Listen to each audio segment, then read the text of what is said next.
Welcome back, everyone. Welcome back to another week, another edition of the KSL, the Korean StarCraft League, week number 61, your weekly dose of Korean StarCraft. I'm of course host VIP, and with me I'm joined by the amazing people in the chat, these amazing players, and my plushies as well. Welcome, everyone. Welcome. It has been far too long. It's been a couple of days. It's been a couple of days since our last cast here. The last stream, of course, was the Pondcast a couple of days ago, and we had the Stego Monday Cup before that, but now we are here with the KSL.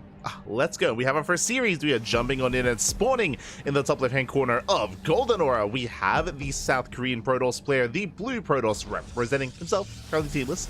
It is Rebellion. And spawning in the bottom right-hand corner, we have the teal Protoss player. It is Luna C. And if you're in the chat, you know what time it is. It's time to get your gamba going because predictions are open. Place your bets on who you think will take the series. It is, of course, a best of 3 PvP. And as a reminder, for a bit of context here, exclamation mark B in the chat if you guys don't have a look back yourselves. The winner of this series will advance on to face off against Dark in the next round. Whew. Let's go. There were some tempting offers in the first round. I was looking mainly at Rebellion versus Luna C, and at the same time, Estrella versus Gemini is also ongoing. Very tempting, but I believe Chicken Man and Dave Testa, I believe they are casting and covering the other PvP. I believe they're covering Gemini versus Estrella. There are other matches ongoing as well. We can go over the bracket itself once we wrap up with this series. For now, though, we can focus on our PvP. The first of many, I'm sure. Oh boy. Oh, the PvP is back. For now, it is going to be a gate expand. Standard openers, we have double gas. We have our cybercores on the way. No one is going for a 2-gate opener. No one is going for a pylon out on the map to proxy. No one is looking to spice things up too much here. We're settling in. We're settling in. Oh, to a weekend full of StarCraft. Again, I do apologize as well. I didn't end up having a ladder stream yesterday. I had a stream a couple of days ago, I believe, before the day before the podcast on Tuesday, but I wasn't quite able to. Sorry, on Wednesday even, but I wasn't quite able to get to stream as often as I wanted to this week. But the good news is that we're catching up. We're catching up on VODs on YouTube. We're not too far behind now, so I've been just making thumbnails and editing VODs and scheduling. If you remember, I had to actually re-record a cast as well. If you remember, during the Wardy TV Monday, during Hero versus Max packs, the stream went down, and I didn't notice. The stream went down for like the entirety of game 1, and at the time I didn't notice. I was just casting into the void. So because of that, I had to recast game 1, you know, splice it together with the rest of the games, edit it, upload it, and did that yesterday. Yeah, we're catching up. I'll try and keep a better eye on OBS to make sure if that does happen again, I'll be on it. Otherwise, we're settling in, and Lunacy is going for the faster expansion, just going for a gate expand setup here, nothing too crazy. It is going to be a Twilight Council opener out of Lunacy. Meanwhile, Rebellion is staying on one base. Staying on one base a little bit longer. He should be expanding, as he only has a 2-gate setup, 2-gate into a Robo. Oh, but a Warp Prism's on the way, and if he throws down a 3rd gateway, this could be the beginning of an all-in. Speaking of a 3rd gateway, Hallucination Scout is going to be denied. There it is. The 3rd gateway is on the way behind the mineral line. It is a 1-base all-in from Rebellion. It's going to be a quick one. So it's all or nothing for the blue Protoss player, not to be confused with the teal Protoss. Teal Protoss is going to be the defender. How does he respond? We have a 3rd gate on the way as well. No defensive Robo, though. I mean, again, we can't quite afford it because we invested into Blink, into the Twilight Council. There are going to be Blink Stalkers to defend, but Immortals are going to be that much stronger here. Interesting though, Rebellion is going to be expanding. Now, this is still a very committed opener. It's a very late expansion. The natural base is already up. It's getting saturated for Lunacy, so Rebellion, he has a lot of work to do. He has a lot of work to do. Damage needs to be done. Stalkers are headed towards the main base. The War Prism is loaded up, but alas, Lunacy does have a spotted probe. The drop has arrived. The probe goes down. Lunacy has time to respond. Blink is not yet done. Did you see Rebellion getting a 2nd probe? The Prism! No! The War Prism! Oh my god. The War Prism will barely escape. Ay. Gets 3 probe kills, which is okay. It's an okay amount of damage, but Lunacy is still ahead. He's still up 4 probes, which is quite impressive. I mean, again, it goes to show just how far ahead Lunacy is economically, worker-wise. Prism got very low. Lunacy's moving up. Blink is done. When Lunacy will catch reinforcements. It does find the Adepts. 2 Adepts going to be going down. Catching Stalkers as well. Ooh, a rough move made. Oh god, the rally! Yeah, rough rally here from Rebellion, just going right into the natural. Goes for the dive. Rebellion is committed. There's the overcharge. Oh, but probes are still getting one-shots. There's a lot of probes going down. But can Lunacy shut down the Prism itself? It's getting low. War Prism is getting very low, and it could go down. One more volley. Oh no! Oh my god. Somehow, someway, it survives, recalls back home, and that wasn't too bad. 6 probe kills, only 1 Stalker goes down. Very impressive. I assume the Rebellion would be losing his Adepts, his Stalkers, his Prism, everything, and then just die to a counterattack. Even with the Immortal, there would not be much at home to defend, but the War Prism made it back. So Rebellion's actually not in the worst position here. Worker counts are evening up. Lunacy is moving out for a counterattack. Remember, he has Blink, but I believe he has no high ground vision. So he cannot dive into the main base, and there's the Immortal alongside all these Stalkers. Rebellion, he is safe and sound. He's fine. Should be fine from here. As I say that, here comes Hallucination, so Lunacy can dive into the main. The main is that much more exposed. Does blink in. Could depower the Robo. Going for the probes. Gets some counter economic damage. Gets 3 probe kills so far. 4 probe kills. And won't be able to recall as the blink down to the low ground.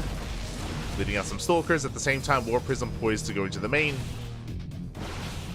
6 probes, not bad. Can we get 7? Not quite. Doesn't quite get the Stalker either.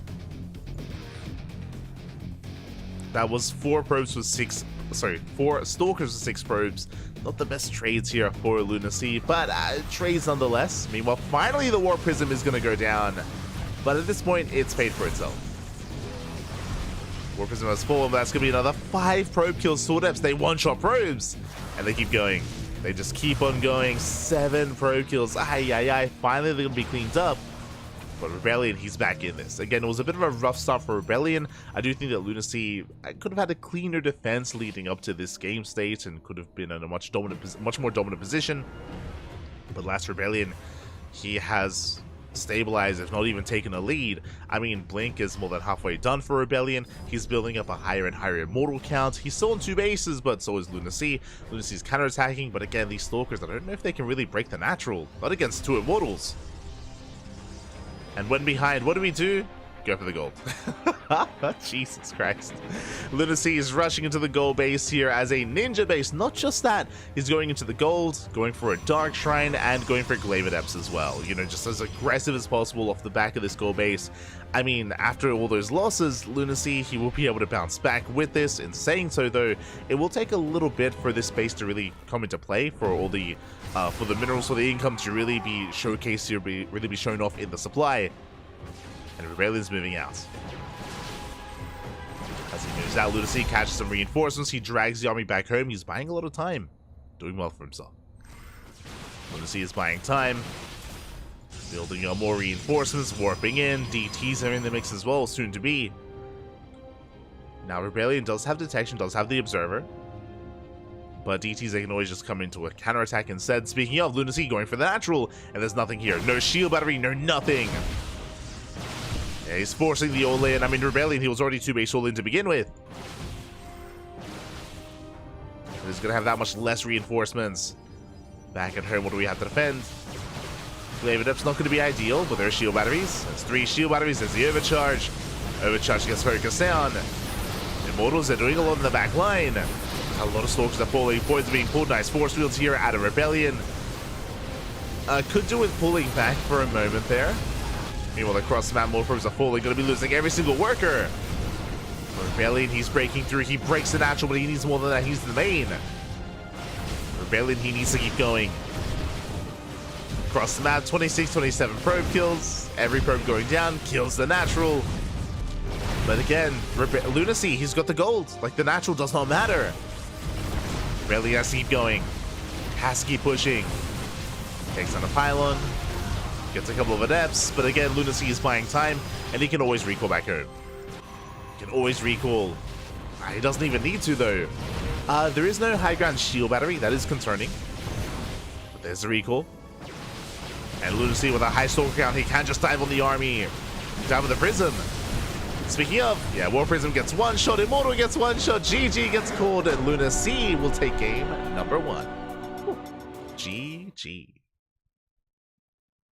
GG, well played. Lunacy will take a lead in the series, and we'll see if he can continue that streak and go for the 2-0, or if Rebellion can bounce back. And I want to believe he can. I do think Rebellion and Lunacy are quite similar in skill. They're quite close here in how they do compare. So we'll see if Rebellion can force the ace match, and we can find a game 3. The pressure is on. The pressure is on. Catching up in the chat. Always love to see Gemini playing. Yeah, I appreciate that he's competing here. Do appreciate it. Just like last time, I feel like Gemini, he's kind of like scouting ahead for Trap. You know, he's there for his boy. I mean, it worked last time. It did work last week. But as we're selling into game 2, it's going to be on Oceanborn. Shout out to Alive in the Wide in the chat. I see Ophidian in the chat. I see Baby Links as well. Welcome, welcome. Bienvenidos. Good day, this lovely weekend, this lovely Saturday afternoon. Yeah. So we are settling in. As a reminder as well, this is our first broadcast of the day. Our second one is going to be in a couple of hours with MSO, with Masters 1 Open. I won't be casting MSO, I'm going to be adminning, as I usually do. But that's also going to be this evening as well.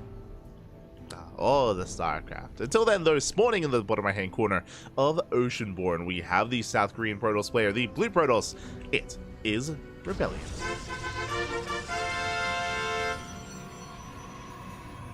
And spawning in the top left-hand corner, we have the Teal Protoss player from South Korea, leading the series 1-0. It is Lunacy. It's crazy. The lunatic. We go.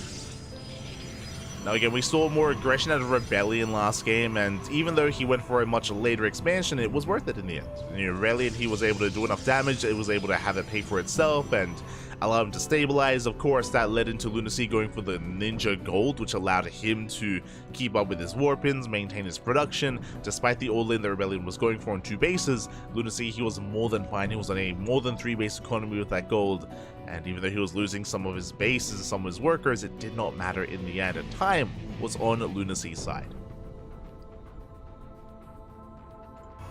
Now, I'm sure Rebellion is going to take a different approach. I'm sure he's going to maybe be a little bit more macro-oriented, or even if he was aggressive, have a different form or different variation of all-in. We typically do look to mix things up. But now the workers are scouting, they're patrolling, they're making sure the second pylon is placed where it should be, second pylon in the main for Rebellion, likewise for Lunacy as well. Despite how aggressive these two players can be, once again, no proxy. No proxy out on the map, no crazy wild opener. Everything is looking normal. We're calming things down, Pat. Calming things down.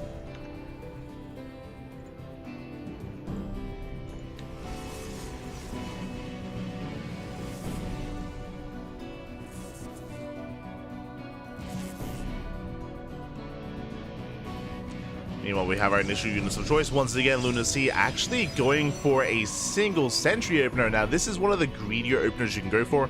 Basically, Lunacy, even though he went for a 2-gate opener, skipped his second unit. He skips his unit, he opens up with a single sentry into a faster Nexus. I mean, you can afford it because you only made 1 unit. Meanwhile, Rebellion opens up a double Stalker. Double Stalker, something more robust. Likewise, not just double Stalker, delayed expansion, and he goes right proxy, 3rd pylon. But last, Lunacy does scouts. Does scout, does confirm, and he attacks the pylon, letting Rebellion know, that he knows, forces a cancel.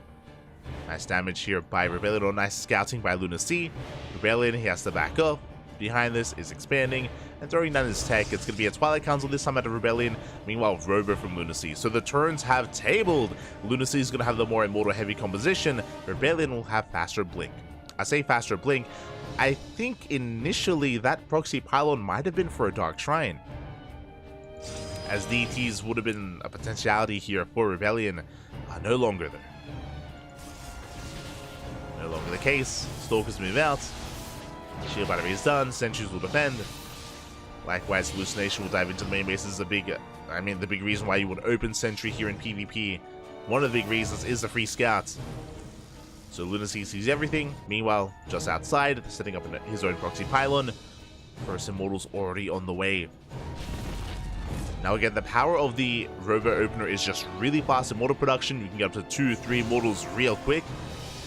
And Lunacy may opt to go for a bit of a timing here, especially with that proxy. Especially with that pylon. Yeah, he is reinforcing with 2 adepts to harass and one-shot probes. We saw that previously. We saw how much damage Rebellion dealt against Lunacy. But now it is Lunacy's turn.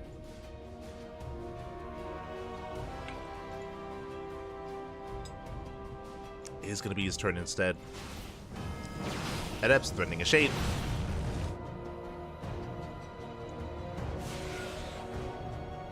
Do head towards the main, but Rebellion is in position. So far, so good. They don't commit into the natural. Second immortal's on the way. Rebellion does scout with his hallucination, is aware, and does set up his own proxy pylon. Does set it up. You know, Rebellion looks like with the adept, yep, that was a bit of a tip-off, and he does scout the pylon just barely. Is aware. Meanwhile, distracted by the hallucination. Lunacy now knows that Blink is about to finish. It's on the way.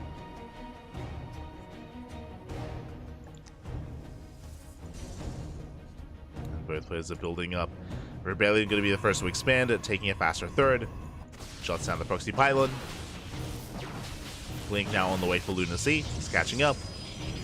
Goes for extra gateways. Interesting. Is going for a 4-gate setup before expanding. Very safe choice here by Lunacy, as Rebellion stayed on a lower gateway count initially. Rebellion even going double forge. Oh, that's quite greedy actually. Rushing into 2 forges. Lunacy does confirm with his observer. I believe Lunacy is aware. Yep. Is aware of both forges.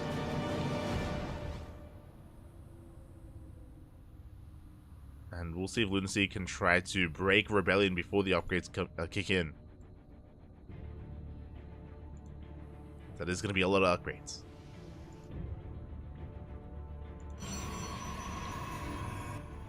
Rebellion moving out, he's going to be poking at the third. I don't really think Lunacy is under any danger here, under any threat. I mean, with 2 Immortals, he should be fine, especially with Force Fields and with a Shield Battery as well. Shield Battery is halfway done. Rebellion pokes in, and really this is just a distraction. Rebellion, he pokes, as he pokes, adapts a Shade into the natural. And probes are going down. This was the real purpose of that move out for Rebellion. Take some probe kills. 3 probes going down. At the same time, probes went down across the map as well. We're getting to 5 probes. The Prism, oh my god, Rebellion, not bad. He gets 5 probes, dives in, gets a Warp Prism. The Overcharge will force him back. I wasn't really expecting Rebellion to actually get any damage here, but a very nice pickup. Prism has to be rebuilt, and there are those upgrades. It's going to be 1/1 upgrades plus 1 armor, charge on the way as well. But before Rebellion can get there, he's being punished. Oh my god. That's 3 Stalkers going down in the retreat, almost 4. Sentry's getting caught out as well. And again, even though Rebellion will soon be ahead in upgrades, he's currently vulnerable. Lunacy waiting for his Warp Prism. Remember, the Warp Prism got sniped, it has to be rebuilt to reinforce across the map, so that will slow Lunacy down. So he has to wait a little bit longer. Back at home, Rebellion, he's given time to respond. Shield batteries are now on the way, they're about to finish up. Again, if that Prism was never sniped, it's possible that, I mean, Rebellion, he could have just died here and now. As Lunacy wouldn't have stopped, he would have reinforced, would have kept going. Shield batteries would not have been done. But now Rebellion is holding on. Lunacy behind this, taking another expansion. Rebellion once again relentless here with these adepts. Shading in. Shading to natural. Once again, probes are going to be going down. And Lunacy, he races back home. Is going for the Dark Shrine. There was always potential for those DTs. There's going to be potential. Robo is done though for both players. There's some server, there's detection. Despite that, DTs can still pop up.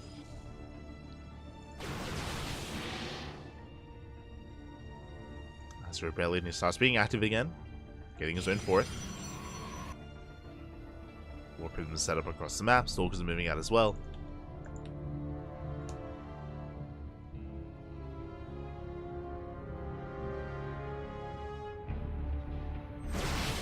Rebellion is looking to try and snipe that 4th. Lunacy out of position. Yeah, the 4th base is going to go down. That's 400 minerals down the drain. Massive pickup. You know, that's 1 DT across that. Lunacy supply blocked. Oh no, now is not the time. A brutal supply block. Only 1 Dark Templar. Ay, ay, ay. I mean, he can still get damage done, but this could have been so much more. I mean, 1 DT into the main. There's another DT here at the 3rd. Not bad. They are causing some chaos. Rebellion forced to defensively warp in, but no defensive warp ins yet.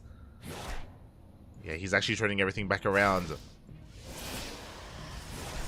Oh, he turns around. Zealots at the 4th. Lunacy, calm down. He's in the main. He's at the 3rd. I mean, Rebellion is on 1 base economy. He's stuck here mining only at the natural. Zealots hit the 4th base. And it's going to go down. Not a bad pickup. Lunacy fighting back. And now suddenly Lunacy has a massive supply lead. He's up in Stalkers, up in Immortals. The DTs are still not cleaned up. Oh my god. Yeah, some brutal damage. And now Lunacy suddenly has a massive supply lead. He has map control. Rebuilding his 4th base. Prism is still active, slipping into the main. Lunacy is moving out.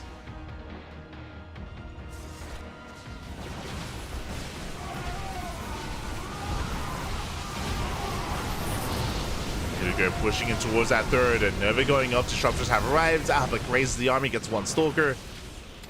Just the 1. GG gets called as Lunacy pulls Rebellion apart, and Lunacy will take the series 2-0. GG.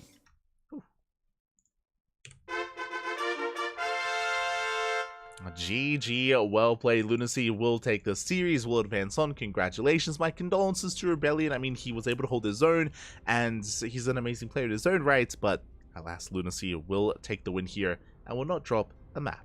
Congratulations. Congratulations to Lunacy. Again, Rebellion, he had some good moments in this game, getting a lot of worker kills, getting economic damage, sniping the 4th base, but unfortunately the DTs did completely pull him apart. It disrupted his own production, his economy, relinquished map control because of it as well.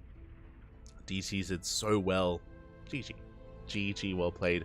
And with that, we can take a moment to have a look at the bracket and figure out where we are. Exclamation mark B in the chat if you guys want to have a look at the bracket yourselves. We have our next series. I mean, we have some updates. Lunacy advances on to face off against Dark in the quarterfinals. That is our next series, Dark versus Lunacy. Scrolling down, we have Nightmare. Nightmare taking down Buckstar Shot 2-0. Nightmare, he's waiting for the winner of Zound and USSV. That should be another PvP between Nightmare and Zound. Best of luck. Scrolling down, we have Gumiho versus Sheep. Now, I remember Sheep. Is that Lemon? I think it is. I remember that Sheep is actually a different player. He just goes by a different name on Challenge. So I believe that is Lemon versus Zound. Honestly, they're good friends. If you remember, Zound and Lemon, they actually played recently as teammates in the Wardy 3v3 tournament. So that's going to be an interesting one. I think I favor Lemon there, but best of luck to Zound. He's got some killer PvP. Best of luck. Scrolling down, we have... Oh wait, my apologies. For some reason, I thought Zound and Lemon were playing. Sorry. Lemon defeat. He got a walkover over Triple. He's up against Gumiho in the next round. Zound is up against USSV. Meanwhile, we have Trap. Trap, he takes down his opponent 2-0. He's waiting for the winner of Estrella and Gemini, who are mid-series. That was the other series that we were looking at to cast, but did settle on Lunacy versus Rebellion. Now we're following Lunacy into Dark. Vetoes are underway.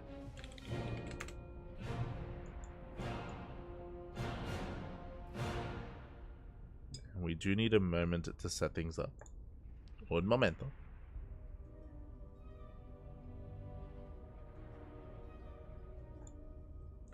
Do need a moment here, but alas, it is great to see some Terran representation here today. Again, Terran players are very scarce in KSL just because it's quite early in the morning in Korea, so usually we do not quite have them, but vetoes are underway, and we're going to be going on a short break. When we return, we will have our next series, we'll have our PVZ.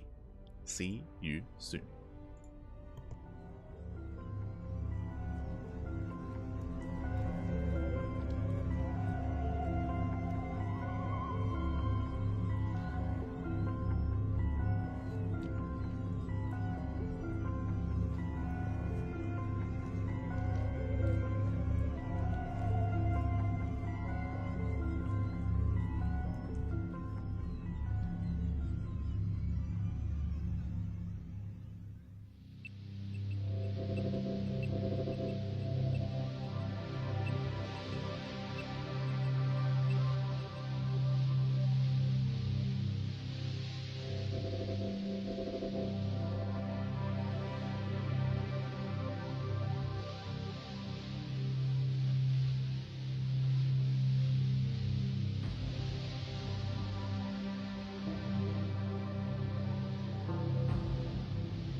And welcome back, everyone. Welcome back. Ooh, hope you enjoyed that brutal OSC as we have returned with our second series of the day of the night. We have returned with our PvZ, and spawning in the top right hand corner of Alkione, we have our South Korean Zerg player, the Blue Zerg, representing Talon Esports. It is Dark. And spawning in the bottom left hand corner, we have the Teal Protoss player from South Korea. It is Luna C. And if you're in the chat, you know what time it is. It's Gamba time. Predictions are open. Place your bets on who you think will claim the series. Best of luck in the chat. As we are entering our quarterfinals. Again, the winner of this series advances on to the semifinals to face off against the winner of Zaun and Nightmare. Meanwhile, Dark is rushing into the gold. Again, should not be too much of a surprise here. Dark, he very often does embrace the gold base on Alkione. Meanwhile, his opponent, how do we punish? Do we punish is the question. Again, the top Korean players, I'm referring to Hero, Nightmare, and Classic. The top Korean Protoss players are very quick to respond. They're very quick to scout this location, especially when playing against Dark. And if they ever do see it, they will punish it with a cannon rush. They usually respond with a forge. They delay their expansion. They throw in a pylon, some cannons. They force a cancel. They cancel their cannons as well. And we enter a standard game state. But alas, Lunacy, I believe, has not probe scouted. So I'm a little bit concerned. Lunacy, he has not probe scattered whatsoever. He is in the darkest of what's going on, which means he will not be able to punish. He's now going for a later probe scout instead, and that means that Dark should get away with this. He should get away with it. He should be able to embrace the economy here at the natural and settle in. As Lunacy is in the dark. Behind is going for his take a choice. Interesting position for the second pylon. Based on the pylon location, it looks like this is going to be a Twilight Council or a Robo. It does not look like a Stargate opener. The pylon is very suspect, so Lunacy is going to be aggressive himself. And Glaive Adepts could actually punish this. We'll see how Lunacy does approach this though. There it is. Twilight Council's been thrown down. This should either be Glaives or DTs. For the time being, is not pulled out of gas. We'll see if he does. You know, again, the pressure is on Lunacy here to try to make something happen. And again, Lunacy did not scout whatsoever. He could just assume that Dark is taking the gold. Again, like, this is a very common thing. So he might just make that assumption. And I would not be opposed to Glaive Adepts in this position. As he has not pulled out a gas. He also has no Robo. This could be 3-gate Glaives into a third. This could be a macro build, which means it's going to be less committed.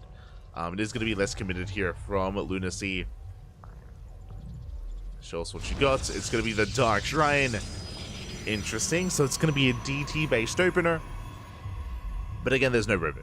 There's no Robo, which means there should be actually, oh, of course, I'm reminded, we actually have seen this build. We saw this against Eva, and we saw this against another Protoss player. I think it was either Geralt or Christian. No, sorry, another Zerg player. I think it was Nikic. Yeah, it was Nikic last week in STC. This is a Lunacy build. It is a macro DT opener. And we have seen this pop up against players like Nikic and like Eva, but will it work against Dark? Again, this is very unorthodox. Because there's no Robo, that means you can afford a third. So it is a more macro-oriented build. There it is. Pylon is, the probe is on the way to throw down that third Nexus. Back at home, Dark already throwing down the Roach Horn. The Roach Horn out of Dark. Lings, they do get eyes on the third base location.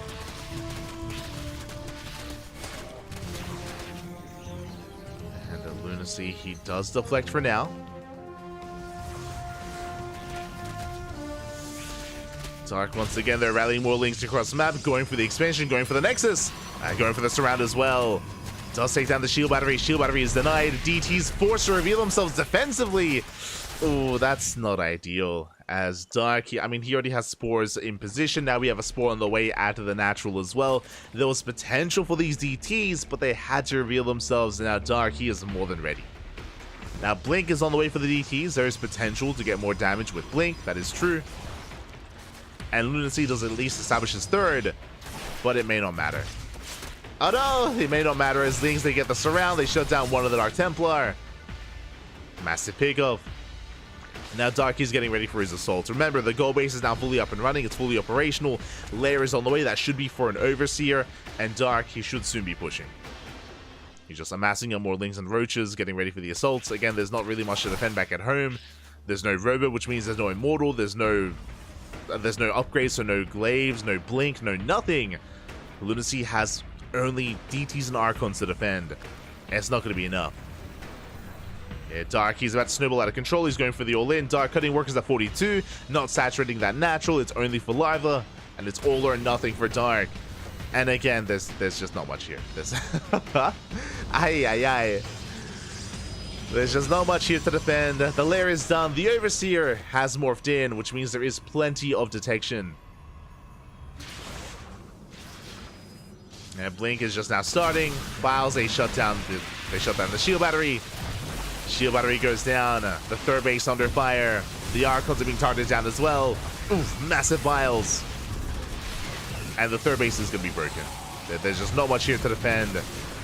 Again, the opener was a quirky one, but didn't quite work out here. GG, well played. Dark takes game number 1. GG. Again, this DT opener, we've seen it succeed mainly against macro builds, against a standard opener out of his opponent, out of the Zerg player.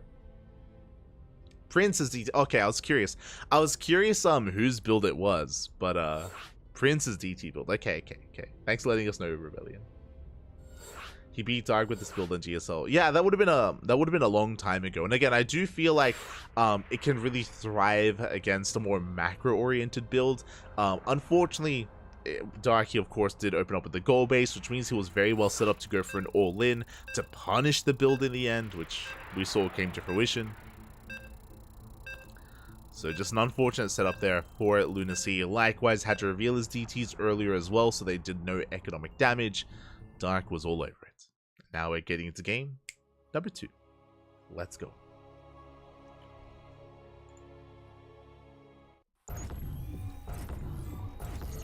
We are getting into that second game, and spawning in the top left-hand corner of Site Delta, we have the South Korean Zerg player, the Blue Zerg representing Talon Esports. It is Dark.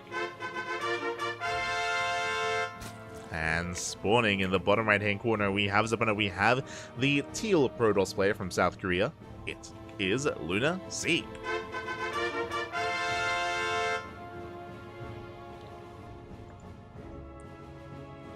We go.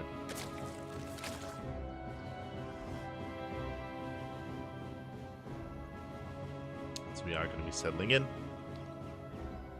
We are going to be calming things down. Again, Lunacy going for a standard opener. Likewise, so is Dark. This time there is no temptation to rush into the gold. There's no gold base here. There's no ninja to be taken. We're just going for a much more standard opener. No proxy either. And this will give Lunacy the opportunity to actually get into his own build. To actually get into his own playstyle here. We'll see what he goes for. Shall see. Oh, as Lunacy is going for a Forge, actually. Okay, going for a Cannon Rush. Let's go. It's going to be a bit of a shorter series here, one way or the other. As Lunacy is going to be dipping in between the bases, throwing down the pylons. His goal here is to force a cancel on the hatchery. Now, bear this in mind.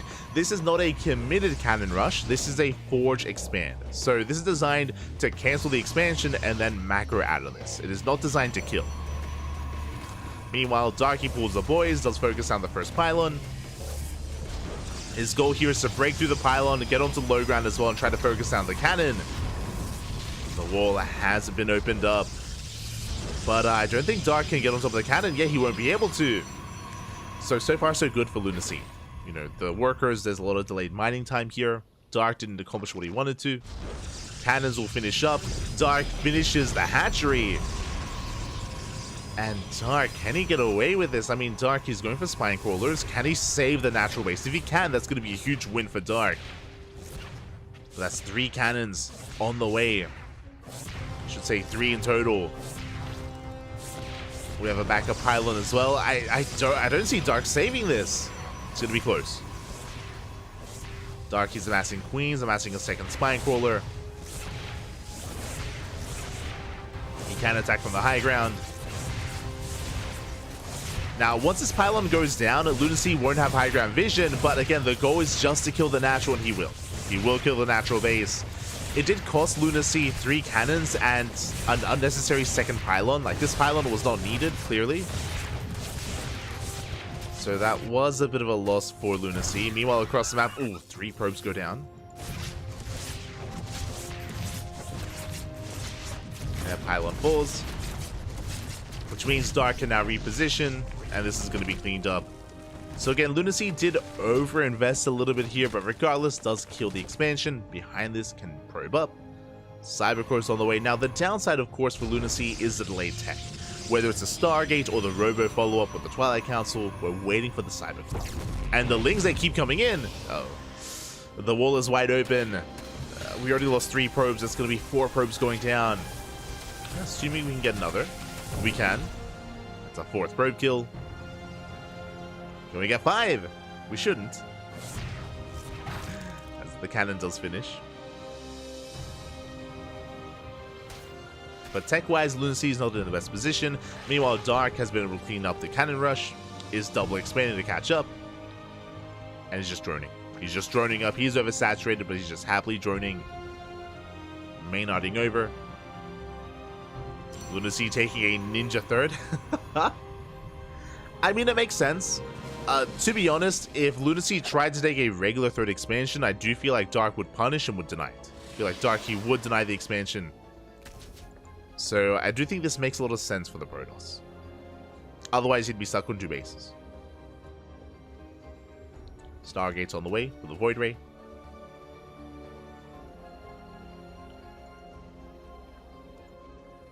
He's looking to go Void Ray. I mean, I assume Void Ray could just go Oracle instead. I mean, we have options.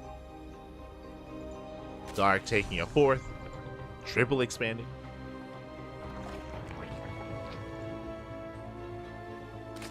And he's just settling in.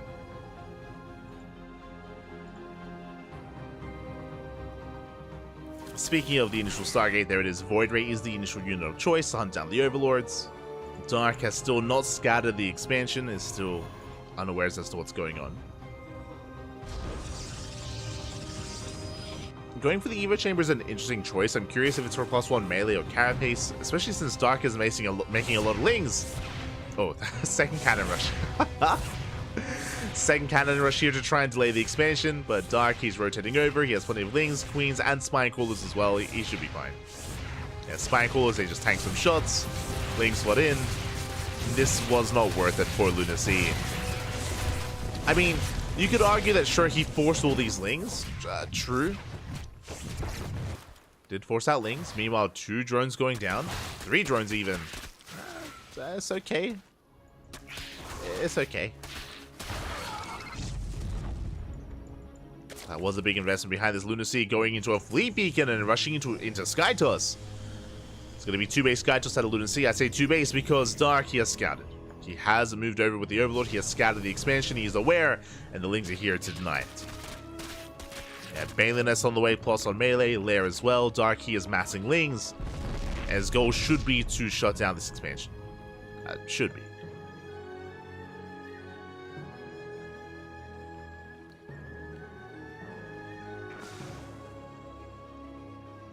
Rallying more Lings. Cannon and shield batteries are done, that is true, but the Baneliness is almost complete as well. Despite the side defense Dark, he can bust this.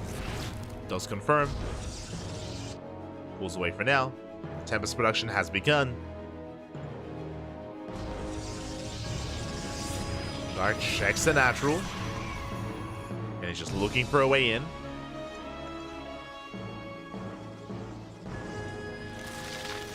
Oh, unfortunate for Dark. He morphs in the Banelings right under the Void Ray. And more Lings are flooding forward. Banelings are being denied. At least some of them are. But it's only the one Void Ray. It's got too much work to do. The one Void doing what it can. Banelings are waddling in, and despite scouting this, there's nothing in position. There's just nothing to defend. Banelings are getting to the mineral line. They're going for the side defense. Shield battery goes down. Banelings going for the probes. And Lings, they should shut down the base itself. As Lings are peeled off. Banelings, they take down more of the cannons. Oh, a little bit awkward SimCity though. Still the cleanest cleanup here out of Dark, regardless. He'll get everything he needs to. You want Tempest across the map, but Queens are in position. Again, Mass Queen for Dark. He throws down a Spire. Spores are on the way. Spores designed just to buy time. So far, so good. That's a kill on the expansion. Spore Crawlers are ready. And again, Dark has to just be careful not to overextend. Oh, nice hull damage. Gets hull damage on the Tempest. Lings, they get eyes on the would-be third. Once again, denying it. Oh, and Lunacy having a hard time. Does he defend? Does he attack? Where does he go? Oh no, the Tempest! Yeah, big overextension, the creep. It's not amazing, but it's good enough. It's good enough to give Dark enough room. Enough control. Gets a Tempest.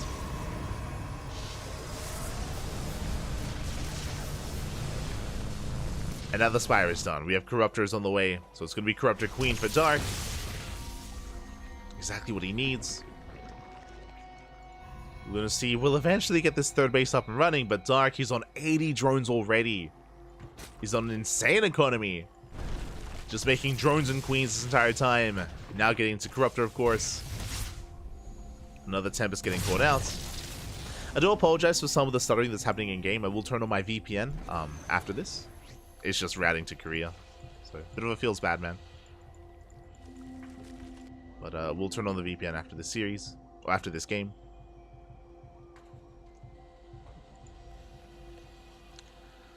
And I was curious. I thought that Dark AK was just going to chill out here, get a 5th base, and max out. But no, Dark is going for a Nidus Worm. He's going for a Nidus. I mean, it's a really good way to make use of all these queens, right? I mean, he's got so many queens here with plenty of energy for transfuse. Likewise, he can also throw down spores across the map, and he knows how vulnerable his opponent is. You know, did they just lose a Tempest? The Skytoss needs more time. And the Nidus Worm is about to complete.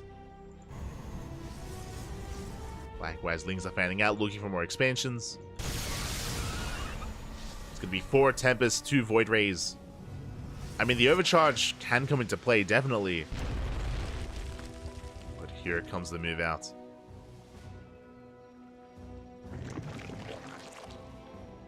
Dark amassing more Lings. Lings are going to be there to help support, to help tank shots from the cannons and shield from the cannons. Queens to transfuse the Corruptors. And Dark, he is maxed. He's crazy. He's maxed out. He's got his Banelings on the way as well. Baneling speed almost done. And it's going to be quite a hold here if Lunacy can somehow save this base. Storm is nowhere near finishing. Hey, Lunacy needs more time. Ling Bane, they crash into the mineral line. Corruptors, they shut down the Tempest. They shut down the Void Rays. There's one Archon on the low ground. But there's just not much it can do. As Dark, he's going to snowball out of control. He breaks down the third. GG gets called, and Dark will take a 2-0 lead. GG. We'll take the series 2-0 even.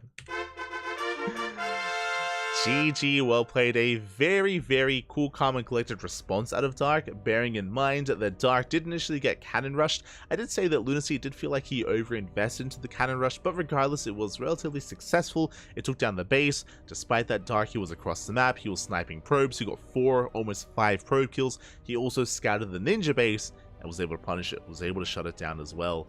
Despite Dark not scouting the main, despite him not really knowing that there was Skytoss on the way, he did react very nicely. Once the Tempest got revealed, Spire. Spire immediately, 4 Spore Crawlers at the forward base as well, made more queens, droned up very heavily, and defended.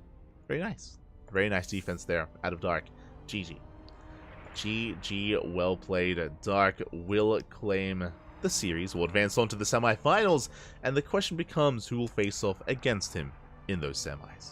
Exclamation mark B in the chat if you guys want to have a look at the back yourselves as we switch our scenes over and catch up. Are Stray and Gemini still mid-series? No shot. What? Oh my god. I'll be honest, I expected that to be a bit of a shorter PvP, but it looks like they are. Yeah, it looks like Astray and Gemini, they're still in their best of 3. Winner goes on against, moves on to face off against Trap. Winner of that series moves on to face off against Gumiho. So it's all lined up and ready to go there towards the lower half of the bracket. Same with the upper half. Zound versus USSV is still mid-series. Winner goes up against Nightmare. Winner of that goes up against Dark in the semis. So typically we would be, you know, advancing on to... Oh, actually, my apologies. I was about to say that typically we'd be moving on to the semis, but looks like we're kind of like tied up and we're, you know, slowing things down a little bit. Some of the matches are lagging behind. Looks like we do have a bit of an update in a way. Looks like Zound did defeat USSV. We don't know the score. The score was not updated, so exclamation mark Funada the players for not updating the score. But Zound is currently playing against Nightmare, and I believe they're playing on Enki's stream. For those who don't know, Enki is the Spanish caster. He's el hermoso. Enki el hermoso. It's beautiful. But Enki is casting in Spanish, and I believe he is covering that PvP between Zound and Nightmare. Let me just double check. ¿Dónde está mi Enki? There he is. Wait, is Enki in that series? I need to... I'm just watching ads on Twitch. Show me. Which series is he in?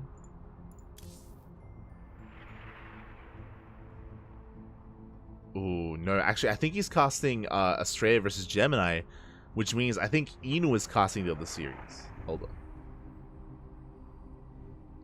I want to be happy. You did well, Lunacy. You did well. You beat Rebellion. GG. Hold on, I need to find Inu.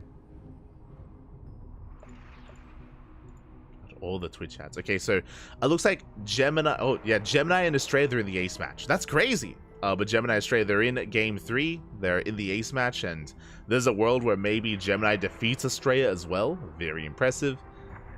Currently in the ace. Meanwhile, heading over to Inu's channel, Zound and Nightmare, they're in game 1.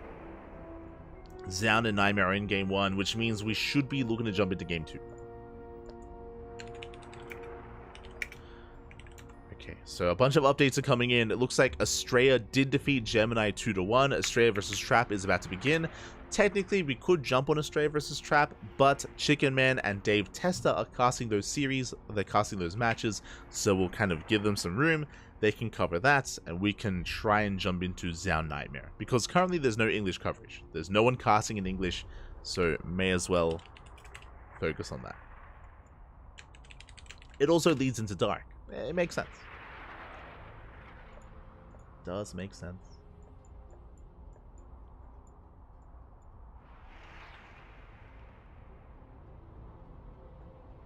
Ooh, and Zound is leading the series. Okay. Not bad.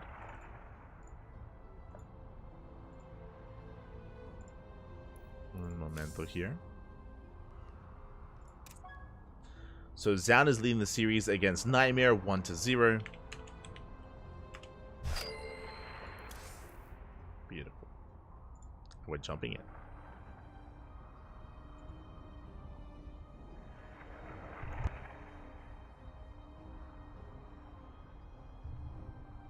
Did Estrella play Terran? It's actually, that's possible. It's possible.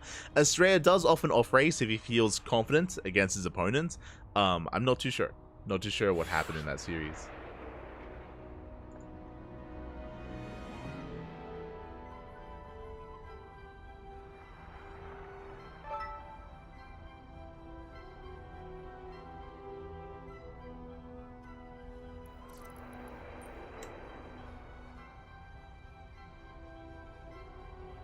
But we are split up, and we're going to be focusing on Zound versus Nightmare. If you want to tune in to Trap versus Estrella, again, that's being casted by Dave and Chicken Man. So we are spread out. You are looking to replace. Are split up. Here we go.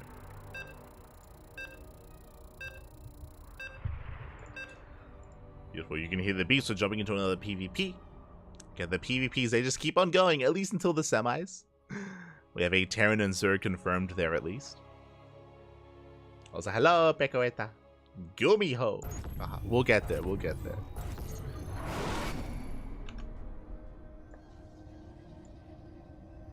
We'll get there, but here we go. Spawning in the top left-hand corner of Golden Aura, we have the South Korean Protoss player, the Red Protoss, the returning military Protoss player, leading the series 1-0. It is Zaun. And spawning in the bottom right-hand corner, we have his opponent. We have the blue Protoss player representing Streamer Zone. It is Nightmare. Here we go. Have our PvP, and coming into this, I would have favored Nightmare, but something that we have been mentioning, and that something that Zaun has been known for many years as well, is his PvP. It is his best matchup. Also, in his return from the military, it is what he is really thriving in as well. We've seen Zaun defeat Hero, we've seen him defeat Nightmare, we've seen him go toe-to-toe with Classic as well. It's been very impressive to see Zaun. He's only been back like what, less than 2 months? Like under 2 months, Zaun has returned, and he has been performing very well in specifically this matchup. Zaun has been struggling elsewhere against Zerg and Terran. That is typically where Zaun does struggle the most. But again, he's still shaking up the rust. He's still kind of finding his footing. Still trying to figure out where he is.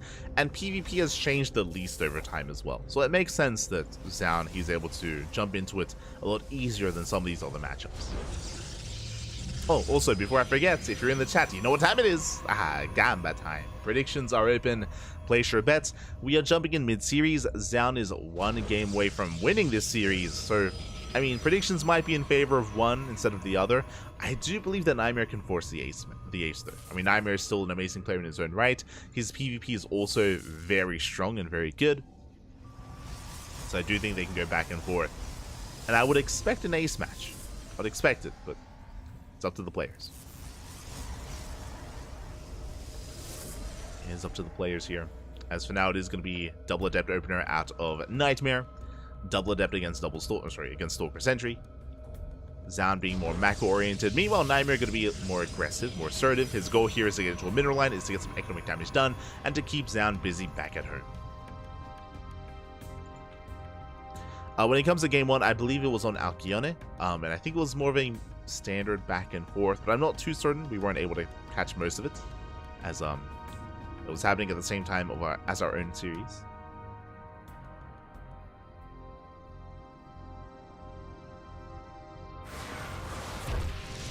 Happening at the same time. Adepts, they do reveal themselves. They have to come back to focus on the pylon. The pylon did complete, actually, so that's going to be a big delay on the expansion of Nightmare. Meanwhile, Zaun back at home, taking the Nexus. He is freely expanding, taking his own Nexus, going for a Stargate opener, going for Oracle Harass. Bold move out of Zaun. We'll see if he can get some damage done with this. Again, 2 Oracles can one-shot probes, so we'll see if we do invest into 2 Oracles or just 1. Zaun dives in with Hallucination, and Zaun will confirm the tech of choice, the Twilight Council. Does get eyes on the Twilight Council.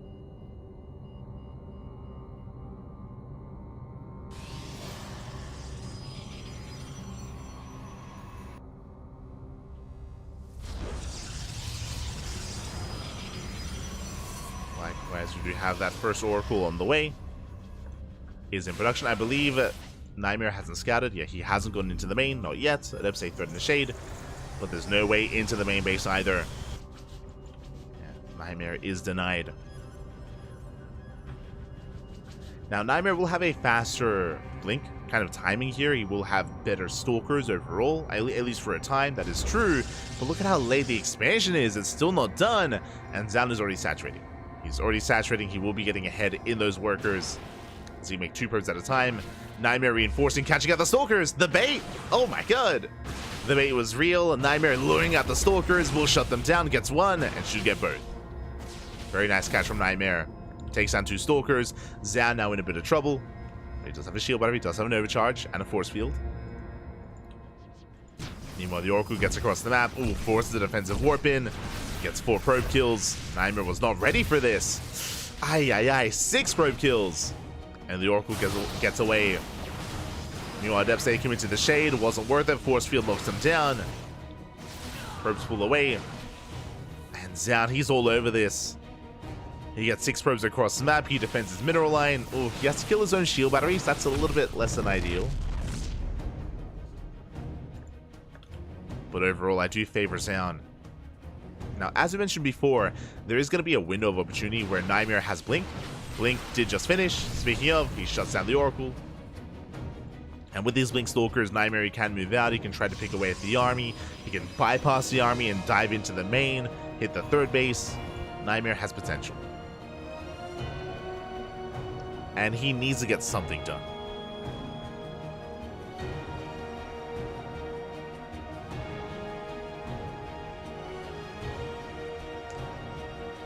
As Nightmare is moving out. Posing a threat to the natural base. Diving towards the third. Gets a shield battery. Not bad. Let's get a shield battery, taking his own third base behind this. Still being active. Still needs more damage.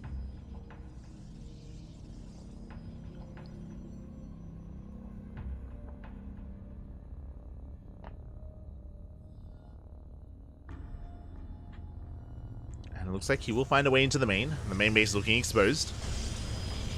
He can go for the pylons. He can go for the mineral lines. He's trying to go for probe damage, but he doesn't actually get much done here. He got one probe? Oh. Yeah, for two Stalkers, not worth it. Nice retarget, or nice target fire there out of Zaun. Does split his shots.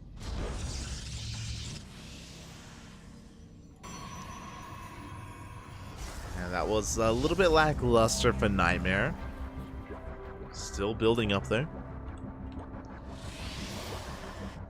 Something else to bear in mind is that Nightmare is focusing on Immortal production. Zaun is not.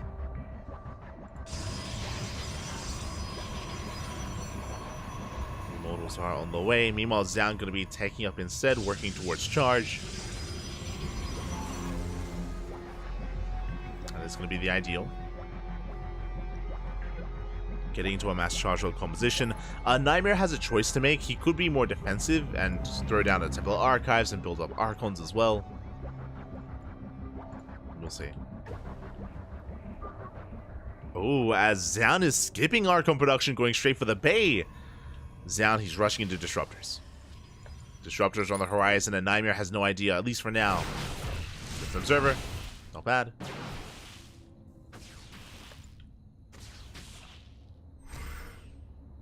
Snipes Observer, backs off behind this. Temple Archives on the way, so it is going to be Chargel, Archon, Immortal for Nightmare. A very standard mid-game composition from our blue Protoss player. And again, Zaun is the one taking a risk by skipping Archons and rushing into Disruptors instead. A very bold move out of Zaun. I mean, this is a good way to just get ahead and outscale your opponents, but you are vulnerable until you can get like a solid amount of Disruptors. 3 to 4 Disruptors to zone the army away. First Disruptors in production is being chronoed as we speak. Nightmare taking a fourth. Which tells us as well that Nightmare, he's not moving out yet. He's still building up. Fourth expansion's on the way. Hallucination dives into the main, gets a full scout.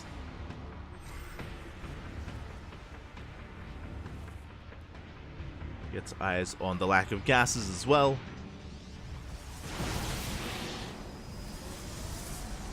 Again, only 3 gases for Nightmare. He's going for more Zealot-heavy composition instead. Without Archons, it's going to come down to the Novas. He needs these Novas to connect. As Nightmare is taking a supply lead. 3 Immortals move out as well. Zaun not quite in position. He does have 3 Disruptors though.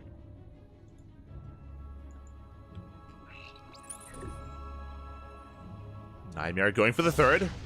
Zaun out of position, he was distracted. But here come the Disruptors. First Nova gets revealed, takes down 1 Zealot. And now Nightmare knows. Now he knows what's been going on. Nice force fields, locking down the Zealots. Zaun trading well. Rotating over. Building up more Disruptors. Nightmare reinforces with more Zealots instead. A little bit trigger happy there from Zaun, but he does clip the army. Zealots are on the way.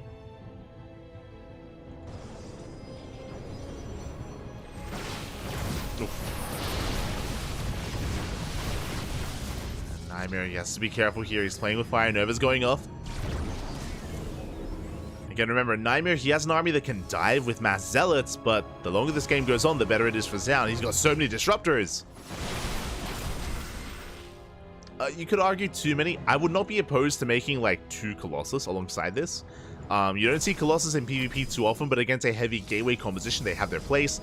Like, Colossus are kind of like an alternative to Archons. And because Zaun doesn't have any Archon tech, he doesn't have a Temple Archives, they have their place. There we go, Nightmare rotating around. Now, Nightmare still has a chance, even though he's down in supply. If he can catch out these disruptors, if he can somehow get a surround or catch Zaun off guard and out of position, the Nightmare, he can still take this. As it often is with disruptors, it's high risk, high reward. Either they connect or they don't. Oh, the Prism! No! War Prism is exposed. Nova goes off. Nice bits. Takes down a handful of Zealots. Nightmare has to retreat. Another Nova goes off. Once again, 2 more Zealots go down. You can see Nightmare attempting a Zealot counterattack. Ooh, takes a massive Nova to the face! And Novas are popping off. Massive connections. Take down Zealots, take down Stalkers, Immortals as well. Oh my god! Not like this! He takes all the Novas. And Zaun is going to chase him down. Nightmare is in trouble, taking too many Novas to the face. Too many balls, Patty. Attempting a Zealot counterattack or a surround, but he runs into reinforcements. Prism, is targeted. And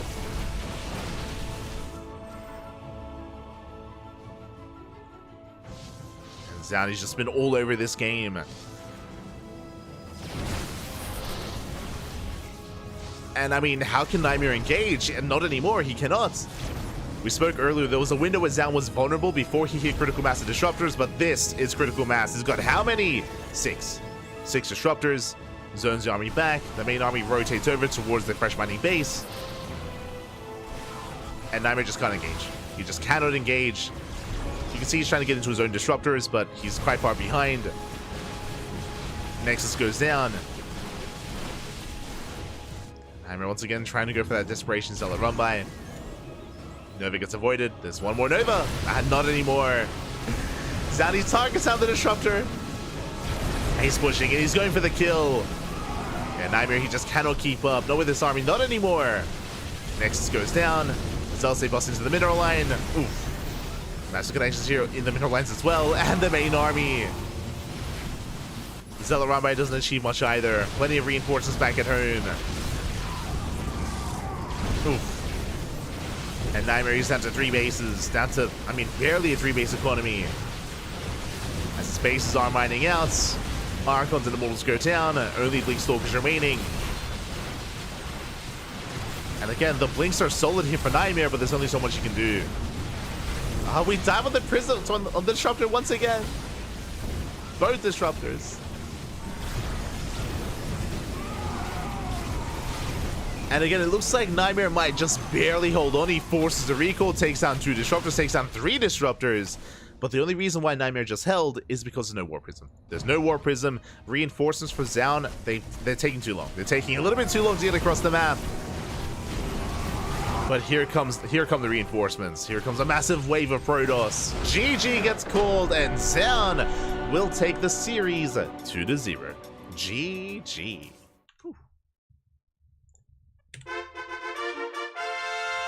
GG, well played. Congratulations, Zaun will take the series. Again, Zaun, in his return from the military, it is PvP where he is at his best. We've seen him defeat Hero. I think it was last week he defeated Hero. He's been defeating Nightmare, defeating Classic. Like, Zaun has been looking very, very strong, very, very good in the PvP, showing it off once again this week in KSL. GG, well played. Welcome back, Zaun. But as much as we want to praise Zaun for this matchup against Nightmare and against all the other top Korean Protoss players, what about the Zergs and the Terrans? Specifically the Zergs, because Zaun advances onto the semifinals where he's going to be facing off against Dark. Oh, you don't get much more terrifying than that. Dark, he is the strongest Zerg player in South Korea, and it's going to be quite a challenge here for Zaun. A good challenge as well. You know, this is one of the big reasons why Zaun, he's been playing in Sparkling Tuna Cup, he's been playing in Orsasaurus, or in the Stego Monday Cups and all these online tournaments. The reason for it, it's good practice. It is good practice here. and we'll see how Xian has adapted and evolved over the past couple of weeks. What I mean by that is that the last time we casted Xian, I think it was against Shin. I think we casted Xian versus Shin like 2 weeks ago, and Xian, he was going for, I remember on Post Youth, he went for a Tempest Rush. Did go for a Tempest Rush on Post Youth, and before that, I think he didn't go Standard, he went Stargate Opener into Glaives. That's it. He went for a Twilight Council before third base, so Stargate into Glaives. Didn't do quite well with that either, so he was struggling a little bit more. But that was a couple of weeks ago. At this point. We'll see how he has grown from there. We shall see. Also, my apologies. It was Xian not versus Shin. It was Xian versus Young Yakov. I remember because it was the week of Young Yakov popping off. I remember. Young adult Yakov.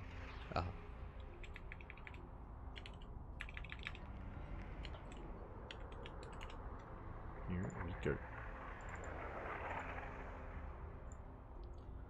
As we are going to be setting up and getting ready for our next series.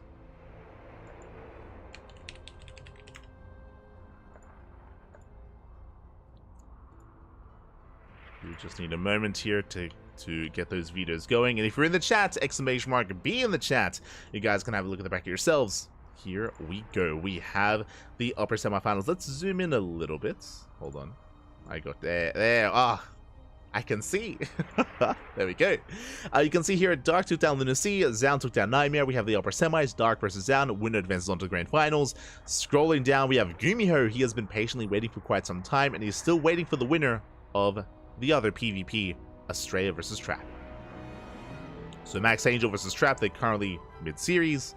And again, I believe Chicken Man and Dave Testa are covering the lower matches. They're going to be following Trap and Estrella into Gumiho. If Dark versus Xian is a fast series, we might actually cast both. We could end up casting both semifinals if this is a little bit faster and if the lower matches are a little bit slower. Otherwise, we'll be following Dark versus Xian into the finals. So one or the other, it does depend on how fast or how slow this series is. So we'll cast either both semis or just semis into finals. One or the other. Just catching up in the chat. Oh, hello, Air Orange. Hello. Gracias, papi, gracias. Hello, late Chrononauts as well. Bienvenidos. Players are just conducting their videos. And once we have our lobby, we will be jumping in.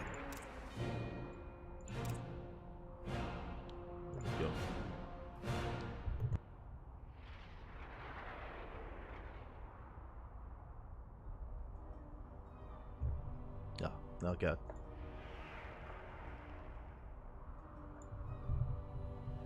Until then, it looks like we're going to be going on a short break. It looks like Dark needs some time. I don't blame him whatsoever. For those who don't know, of course, Dark, I mean, he's got a family now, you know. Dark is a father, has a lovely daughter, and every now and then does need, a bit of a break to take care of things in the household. Makes sense. I'll always remember, I think we were casting Dark versus Lancer a couple of months ago, and we had to pause, like, mid-series, like, in-game, and Lancer and Dark bonded. Like, Lancer, he was like, oh, I remember when I had my firstborn, you know, and, like, and how stressful it was and all this stuff, and they were like, chatting in-game. It was cool because I didn't know that Lancer was also a dad. I didn't know that, so it was a nice fun fact when he let Dark know.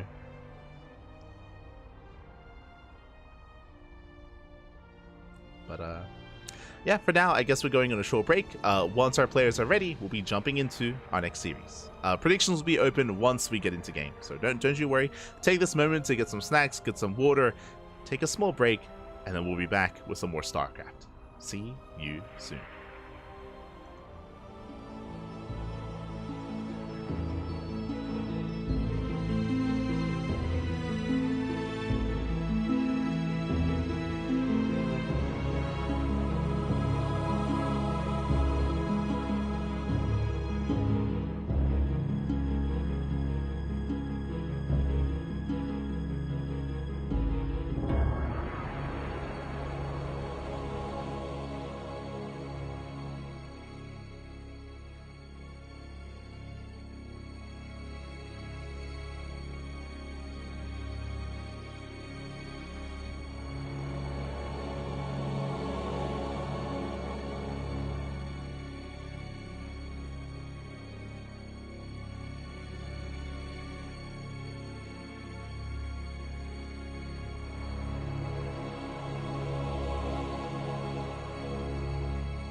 Welcome back, everyone. Welcome back to the beginning of the end, in a way. Welcome to the semi-finals of the Korean StarCraft League, week number 61.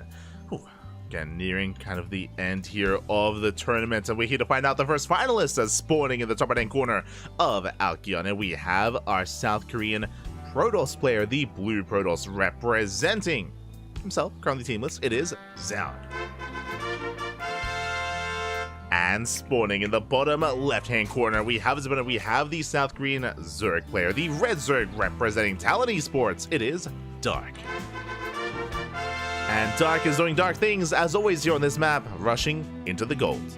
Again, Dark is very fond of it. He doesn't do it all the time, but I would say, you know, maybe like 60-70% of the time he does embrace the gold on this map. Whenever he believes he can get away with it, does rush into it. And if you're in the chat, you know what time it is. It's time to get your gamba going, because predictions are now open. Place your bets. You have 2 minutes. You have 2 minutes upon hearing this message to place your bets in the chat for how you think this series will unfold.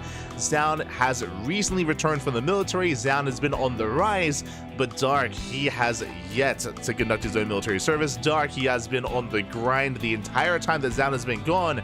And Dark, he is now at the top of the Korean scene. He is the best Zerg player in South Korea. So this is going to be quite a mountain to climb for Zaun. As Zaun, he does confirm with the probe scout, he does get eyes on the hatchery, is aware. Also, one moment, I did just realize, there we go. Did forget the in-game logo. Is now ready. Zaun is aware of what's going on. Back at home, just a gate expand into Cybercore. Standard opener so far, as Zaun, he does not go for the forge response. And Dark, he will main out over, he will saturate that gold. Gold base is getting saturated. The Overlord was in position to scout for a cannon to make sure that there was no cannon rush here at the expansion. And so far, so good for Dark. Dark, he will initially get away with the gold. Initially. Now from here, Zaun can respond with heavy adept aggression to try to punish it. He can just go for a more defensive opener instead and try to secure himself on 3 bases and get into a longer game. Zaun has options. Could even just go for a normal opener and try to harass with oracles and try to get economic damage done that way instead. For now, we have our tech of choice. It is not a Stargate. We are going for a Twilight Council. Interesting. So Zaun is going to respond with aggression. He has options. He could go for Glaive Adepts or DTs. Which is it going to be? The initial Adepts are actually not quite moving out. Zaun getting in position back at home. Twilight Council's almost done. Zaun pulls out. Looks like Glaives. Looks like Glaive Adepts here. If it was DTs, we would stay in gas. The Robo is on the way. Should be seeing additional gateways momentarily. Speaking of, there we go, additional gateways are being thrown down. And the Stalker opener is a tell as well, as the Overlord is being pinned back. The Death moves out. Lings are ready. One drone does not quite go down. Nice defense out of Dark. Doesn't lose anything so far. And there are those glaives that we mentioned. So it should be 4 gate glaive adepts. We only have 2 gateways for now, but there we go. There's a 3rd and 4th gateway on the way. So very committed out of Zaun. This is not an all-in. Bear that in mind. It's not an all-in, but it is designed to trade. It is designed to trade well and allow Zaun to expand. Oh, but one adept goes down. Forces a reaction. Forces a shield battery. Gateways are now finishing up. Dark, of course, confirms there is no expansion. Dark is getting ready. Now, for the time being, Dark, he can drone. He can saturate, he can drone. He's spreading creep, connecting his bases. But soon he's going to have to respond with tech, and we have our choice. I was going to say it's either a Baneling Nest or a Roach Warren. One or the other. Dark is going for the Baneling Nest. Bold move. Basically, the Banelings, they have to keep up with the Shades. If they do not, then Zaun can snowball out of control. And when your bases are split up like this, it's going to be difficult actually for Dark. We'll see. I mean, regardless, it would be difficult whether it's with Banelings or with Roaches to split up between all these bases. Prism is on the way towards the gold. Ling's not quite in position. They're across the map. And here comes the first wave. That's how many Adepts? 7. 7 Adepts are down. He can reinforce 4 Adepts at a time. Does reveal himself. Means to respond. Drones being targeted. Not bad. 4 drones going down, but at least they get a surround. They force a recall. Oh, this was not the shade. Zaun gets punished, and Dark defends. Dark, he's droning up. Prism towards the main is spotted by the Overlord. Dark is aware. Stalker goes down. This is a bit of a late response out of Dark, as the Lings are not quite in position. They're trying to deal with the initial move out with the frontal assault, and so far they do. Not bad. War Prism does no damage so far. Adepts are forced back home. Still no expansion. And Zan, he needs more damage.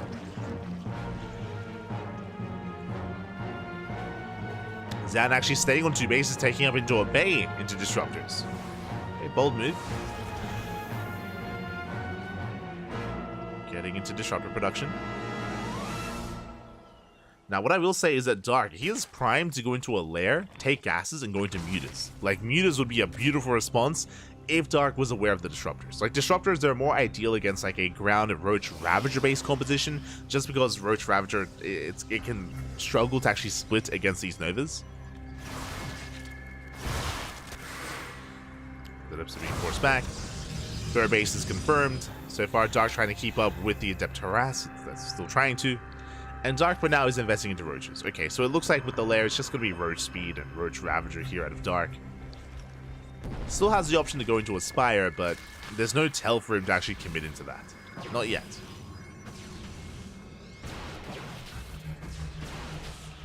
As Dark is attempting an Overseer Scout. Oh, but is going to be denied.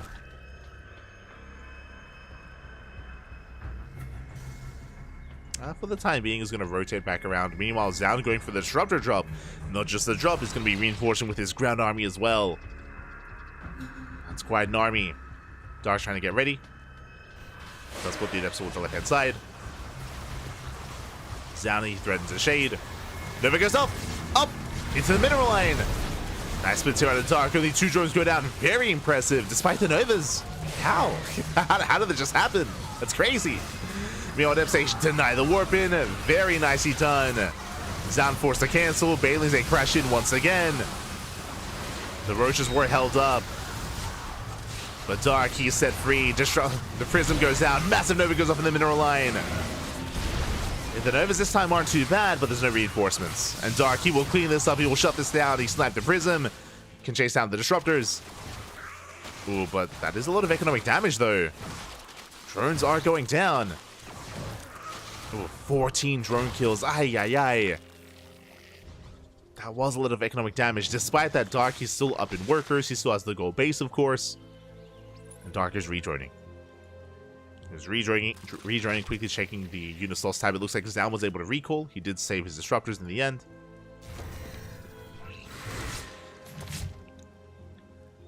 And you could argue that Zan, he got enough economic damage to survive at least, but again, no saturation is what I'm concerned about. It's like Zan, he cannot sustain these losses. As the game goes on, it's getting better and better for Dark. As he's up to 62 workers, he's 2 drones even. Double expanding. Zones away the Adepts. And Zan is all in. At this point, Zan, he's completely all in. He has to end the game with this move out, or at least deal some crippling damage. He's got 3 Disruptors, 3 Novas. He has potential. Nova goes up. Oh god, no. And one of the Novas will connect barely, though. The last second splits. Dark, calm down. GG gets called, and Dark will take game number 1. Oh my god. GG. Remember how earlier I was like, oh, you know, Roach Ravager, it can sometimes struggle against Disruptors just because it's difficult to split. Not in the hands of Dark, Poppy. Oh my god. The splits. Very impressive. GG, well played. I mean, towards the end, Zan was already all in. He was already all in there, and things were already looking bleak for Zan, but despite that, still very nice control out of Dark. Does defend, does survive, and Dark takes a lead. And now we're jumping into game 2. Now, I don't really think game 1 really gave us too much. I mean, Zan was able to hold his own. He was getting some damage done. True, that was happening. Zan, he was able to get 14 drones, if you remember. He was able to save his Disruptors. There was some nice micro definitely out of Zan.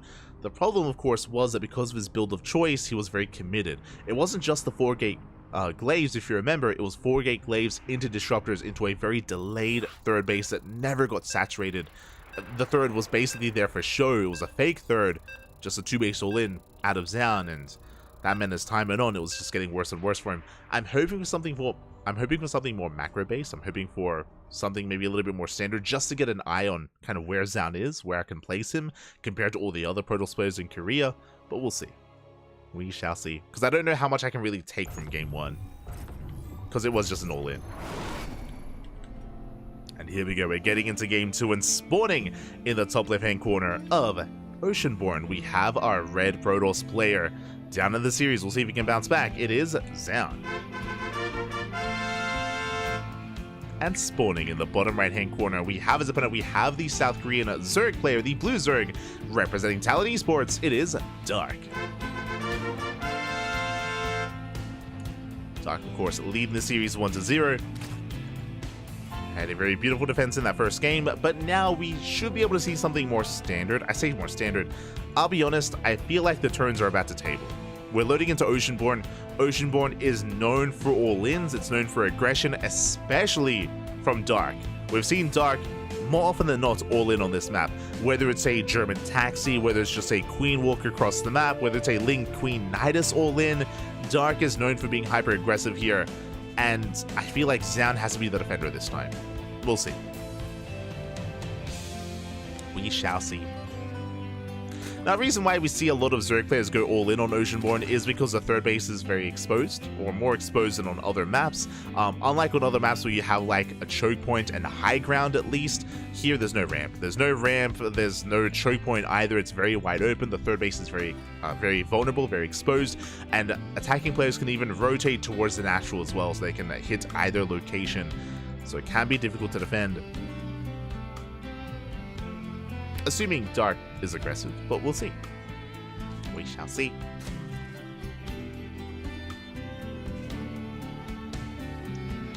Now Zan is focusing on his probe scouts, trying to force some inefficient mining.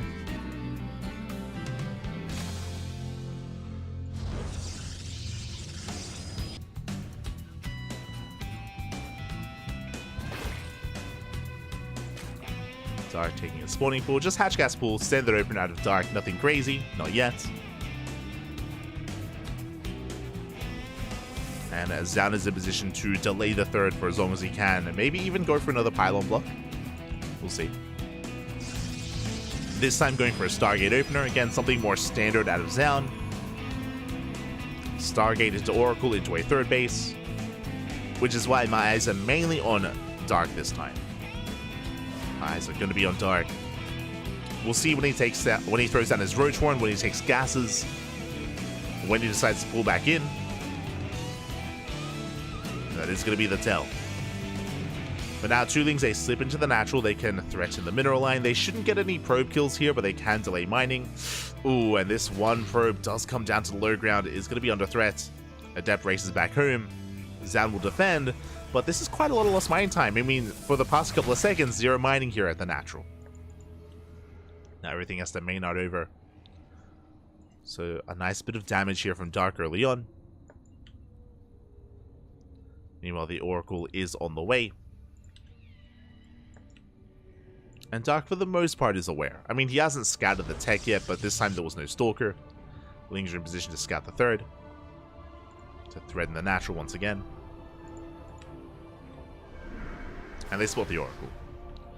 So nice scouting here by Dark. Back at home, Queens are getting ready. We have 2 Queens here at the forward base. We have soon to be 2 Queens in the main. Just the one for now though. Spores on the way. The main base is looking more exposed.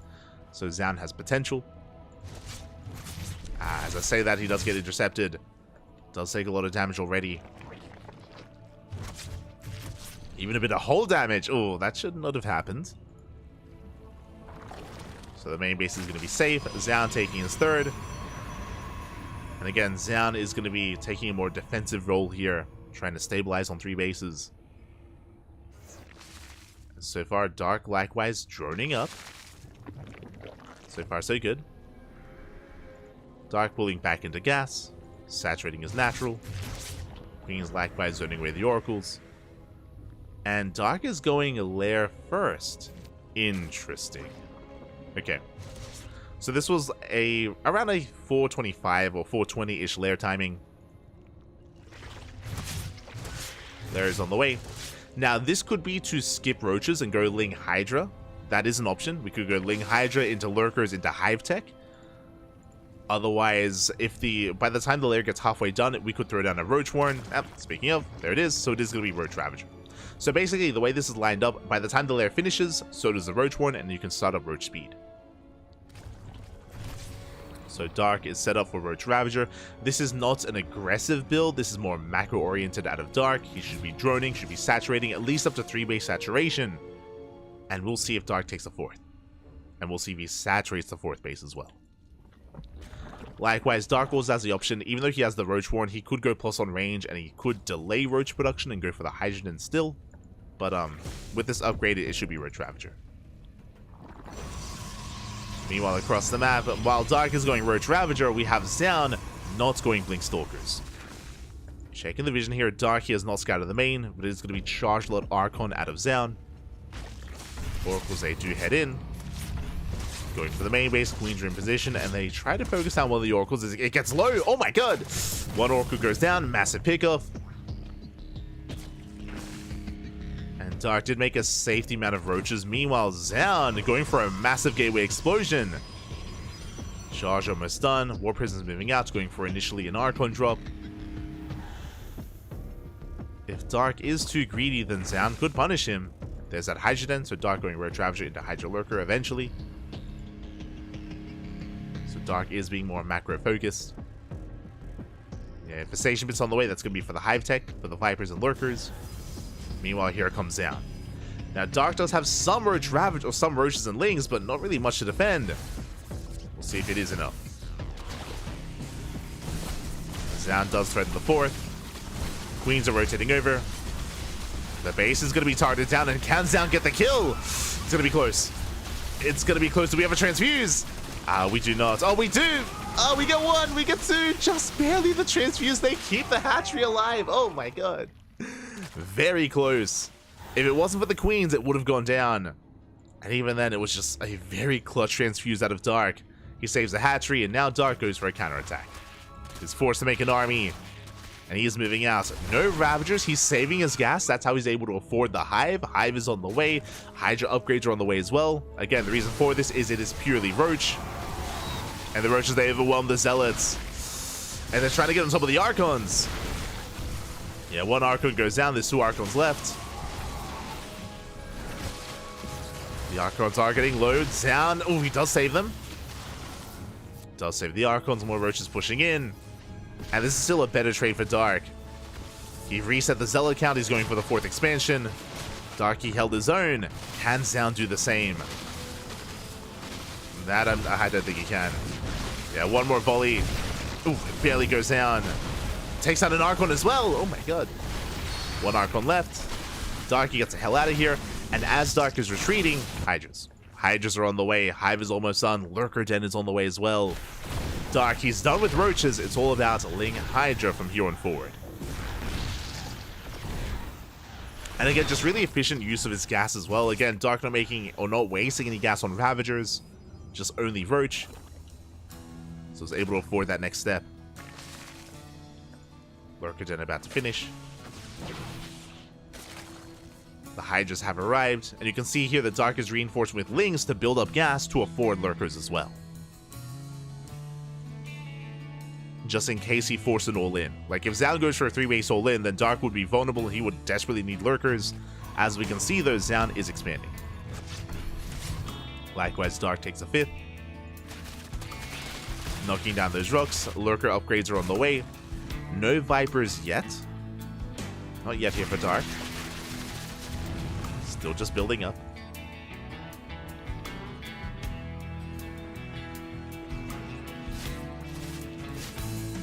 Getting into +2 range. I'm concerned that there are no Lurkers for Dark. I do feel like he has cut a little some corners here. He could have afforded them earlier. And without Lurkers, it's going to be a tough hold for Dark. As Dark is maxing out. That was a cancel on the expansion. Mass Archon Immortal pushing in. Can Dark hold? He's coming in for the surround. Hydras from behind, the Queens from the front. That's a lot of Archons though, and Hydras, they melt against Archons. A nice kiting though, buying time. More Hydras on the way. And without reinforcements, without Zealots, it looks like Darky's gonna hold. Yeah, he shuts down the army, cleans up the Archons, cleans up the Immortals. Who needs Lunkers, Pappy? I mean, it would have been a little bit easier, but regardless. Dark, he's holding on, he's buying time. And there we go, the Lurkers are now on the way, ready for the counterattack. With both Hive upgrades. The Lunkers are coming. Dark defends, doesn't lose any economy. He did lose an expansion, true. He lost his 5th. But he's almost max. Dark, he's almost maxed out as he moves out. Zound going for his Zealot counterattack, trying to buy time. Back at home, what is it to defend? Archons and Immortals. Like, Zound was so committed. And he did not trade well enough. And Dark is snowballing out of control. His Ling Hydra hits the 4th base. Lurkers, they zone away the main army. They just don't allow Zound to engage. Zealot run by hits the Queens. Yeah, Zealots are cleaned up. GG gets called. Dark, he's all over this. And Dark, he will take the series 2-0. GG. GG, well played. Dark will take the series. Very well played. It was a close one though. I mean, again, Zound had potential when it came to his initial charge Archon move out, but if you remember, he did not kill the 4th base, so that means losing all those Zealots and losing the Archons as well wasn't worth it. It wasn't worth for Zound. He did bleed out a lot of units. He was vulnerable to a counterattack, and Dark, he was so quick to counterattack as well, just punishing the initial push of Zound. And that's when Zound lost the 4th. If you remember, that's when he lost the 4th base, that's when his economy was crippled, that's when he fell behind, and that's when he committed into his all-in. And he had a lot going for him with it. Remember, there were a lot of Immortals, there were like 4 Immortals and like 5 Archons. It's a very hefty army, and Dark did not have Lurkers, but he had the better engagement. He had the surround. He had the surround of Queens and Hydras and Lings. He was able to kite and buy time for more reinforcements for his larva to kick in. It's a very patient play there out of Dark. Very well done. GG. GG, well played. Dark will advance on to the grand finals.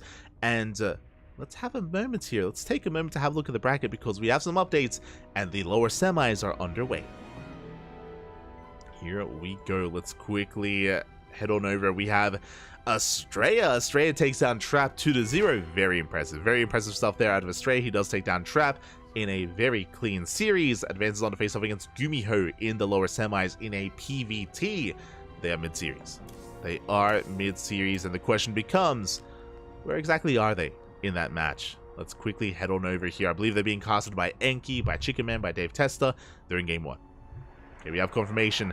Estrella and Gumiho, they are currently in Game 1, which means we can jump into Game number 2. It looks like Gumiho, he is ahead against Estrella in the first game. And yeah, the game, it just ended. There you go. So Gumiho does have a lead against Estrella. Does have a 1-0 lead. And we'll be jumping in mid-series.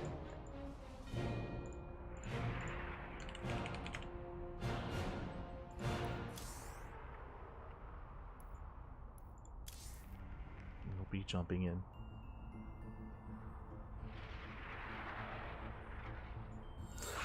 Meanwhile, again, shout out to Dark, of course. Dark, he is a dominant force in the Korean region, and Zound, he did have a couple of different showcases there in that series. In Game 1, if you remember, he went for the initial Glaive build against the goal base of Dark. Here in Game 2, we saw some more mid-game oriented play out of Zound as well, but alas, Dark is a difficult opponent to face off against.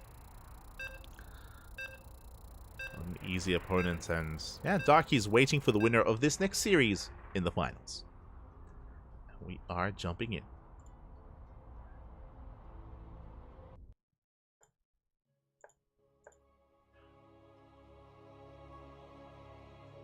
Here we go. And I'm hoping for an ace match, I'm hoping for a back and forth, but it's not on me. The pressure is on the Protoss. As spawning in the top left-hand corner of Oceanborn, we have the South Korean Terran player, the Blue Terran, representing Cloud9. It is Gumiho. And spawning in the bottom right-hand corner, we have his opponent. We have the American Protoss player. The red Protoss, he just took down Trap 2-0, but he's down in the series. Can he bounce back, and can he force a game 3? It is Estrella. And if you are in the chats, it is time. It is time to get your Gamba going. Predictions are now open. Place your bets. Now, we are jumping in mid-series. Gumiho only needs one more win here to take it all, but Estrella has been looking very competitive and very impressive in this matchup. If you were here 2 weeks ago, you would have seen us cast Estrella versus Bjorn, and Estrella did defeat Bjorn in that series. That was during the Stego Monday Cup, number 1, I believe. So very impressive stuff there out of Estrella. We'll see if he can bring that kind of form against Gumiho here and now as well. Now, the difference being is that Gumiho is a very different kind of Terran player. He does embrace mech from time to time in this matchup. Gumiho, he does come up with his own builds, with his own styles of play as well. Gumiho, he's a little bit more creative or a little bit more adventurous when it comes to his play, and can be difficult to read as a result. Not even difficult to read, but difficult to practice against. You don't practice against Gumiho unless you play against Gumiho. Like, it's... not many others play quite like him. I mean, I say that after Gumiho's showing earlier this year, like in Stars War 11 and in Home Story Cup, we have seen Maru and Bjorn also incorporate mech from time to time against Protoss, true, but they don't rely on it as heavily as Gumiho does. They mix it in, like, you know, once every other series, if that. They mix it in once in like an extended series. For now though, Gumiho is moving out. It is going to be an economic opener. Single gas for Gumiho, so racks expand. Economic from the Terran, and meanwhile Estrella opening up with a gate expand back at home. Standard opener from the Protoss. Nothing wild so far. There's no proxy gate, there's no proxy raxes, no aggression. We're calming things down. Reaper checks the natural. Is trying to get an eye on the tech of choice. Is it a Robo Stargate or Twilight Council? Gumiho does dive into the main. Getting into the mineral line, forcing some lost mining time. Not bad. Probe's getting pulled away. One probe goes down. Uh-oh. One probe does fall. Can we get a second? Not quite. Reaper is going... yeah, it's going to risk his life for the scouts. Going behind the mineral line. The Reaper up. Oh god, barely avoids the shot and will confirm the Twilight Council. There we go. Gumiho gets everything he wanted. He gets delayed mining time, gets one probe kill, almost 2, and confirms the Twilight Council. There we go. Now, Gumiho is fully aware of Blink. Technically, this could be a DT opener, and Estrella is one crazy enough to open DTs, but even if that's the case, Gumiho, I mean, it's very unlikely, and he should be feeling quite comfortable for now. Settling in. Opening Cyclone, first Hellion moves out. And the question becomes, how many gates? Is it going to be 2-gate Blink, 3-gate, or 4 gates instead? How aggressive does Estrella intend on being? Now, if you're in the chat, if you watched Game 1, I would love to know the opener of Estrella. We're kind of in the dark as to that. We don't know if Estrella did open up more aggressively and that failed. If he opened up more timidly and more economically and he got punished for it instead. We're jumping in mid-series, so we don't really know that, but we'll settle in. We'll figure it out. Hellion with the dive gets one probe. Estrella does defend.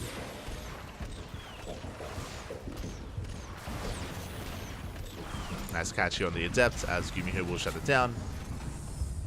And Estrella is going for an economic opener. Okay, so it's going to be 2-gate. 2-gate Blink into a third. Very economic. Not overly safe, not overly aggressive. Just more... yeah, more mineral, more economic focus here out of Estrella. And we'll see if Gumiho can punish this. Now, typically, when the Terran player realizes this build, the goal is to try to move out and try to break down that third, depending on the build of choice, of course, depending on what units Gumiho has available. Now getting into tank production, Stim is on the way. For the time being, Gumiho is going to be stuck at home. For now. Hallucination gets into the main. Gets eyes on the tank production. Ooh, never mind. Add-on swap. Okay. Gumiho, did you see the third? Not quite. So this is quite risky here. Now, tanks, they're not amazing in this matchup. They're not amazing in TVP, but they are quite necessary, especially if the Protoss player does open 3 or 4 gate Blink. But it looks like Gumiho, he has successfully deduced that it is 2-gate instead. so tanks are not required, instead going for a more Marauder heavy composition. Rushing into stim and combat shields. Okay. I see you, Gumiho. I see you. So very biocentric. Astray is, of course, trying to contain a Gumiho at the same time. Drop moves out across the map. Gets a pylon.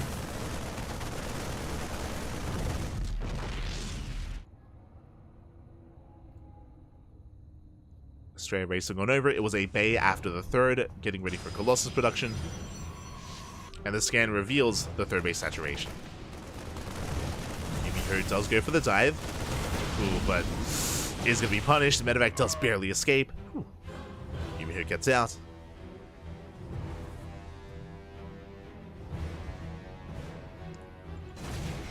Does manage to get out, but he can try to free that drop as he's moving out with his main army. The Observer does confirm. Astray has eyes on the move out and will attempt to intercept. First Colossus is halfway done. Astray, he's hoping for a Marauder. There's the first stim. Gets 2 Marines. Not a bad pickup.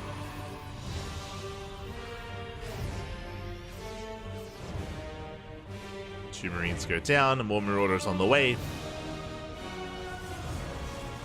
It's going to be very heavy immortal composition, but the first Colossus has arrived in time. Astray should be able to hold on. Third CC on location for Gumiho. Gumiho has taken map control. He rotates around. He's looking for a way in. So far, Astray, he does keep up. Force fields the ramp. Marauders, they go for the dive. But they're not quite able to. Nice defense here out of Astray. He takes a Mitchell to the face. But so far, he is holding. Skin reveals that these sentries are running out of energy. They're running out of force fields. But now there is a second Colossus. Gumiho confirms that as well. As the Colossus count gets higher, I mean, Astray is more and more secure. Gumiho, he wants it, goes for the Immortal, gets one. Immortal goes down, Colossus are exposed. Gumiho trying to force the issue. Can he, though? Shield battery gets targeted down. Poison being pulled. He wants a Colossus. He wants it. Up, and he won't get it. Astray, he will hold. Gonna cost him some probes, but he will survive, and he saves every single Colossus. And again, a very bold move out of Gumiho. Like, seeing this defensive position, seeing 2 Colossus and a shield battery and an overcharge. It was an interesting decision to actually commit. And Astray holds. He holds. Now a third Colossus on the way. As the Colossus count gets higher and higher, I'm getting more and more concerned for Gumiho, because soon Astray will counterattack. For the time being, Gumiho has map control, that is true, but that will soon change. That is soon about to change, and then Astray can be active instead. Gumiho knows that. He's backing up for now. He's rebuilding, he's reinforcing. Now with Vikings, Ghost Academy's on the way for EMPs. Catches the Observer.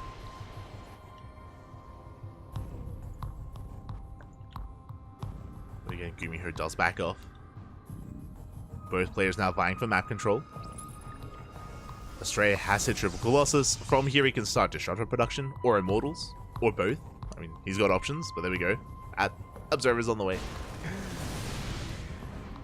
He will eventually work towards those Disruptors. Astray does spot the main army. He sees the Rooks. Does respond.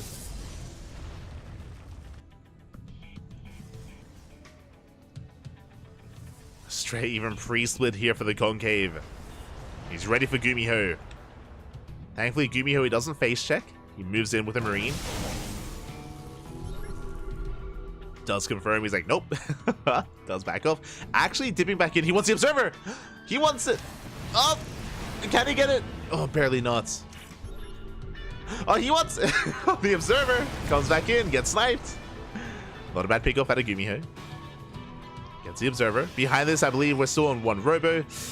Straya will soon need a second Robo and additional gases as well. I'm sure he's waiting for the 4th base to get saturated, which it is. There we go. Now we have the second Robo on the way.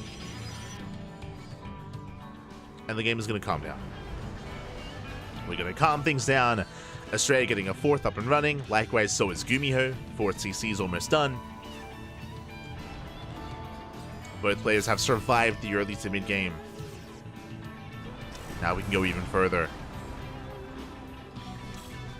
Gumiho still being active. The Observer will spot the army. Stray is going to respond. Stray is slightly out of position, but he will get here in time. The Disruptors are amassing. Still a low Disruptor count for Estrella, just because of the later second Robo. Temple Archives on the way. That can be the Storm to get all 3 forms of splash damage. Once Estrella maxes out, I would not be opposed to like a Stargate or a Fleet Beacon or just even starting air upgrades. I would not be opposed to that. Because this game may be headed in that direction into the late game.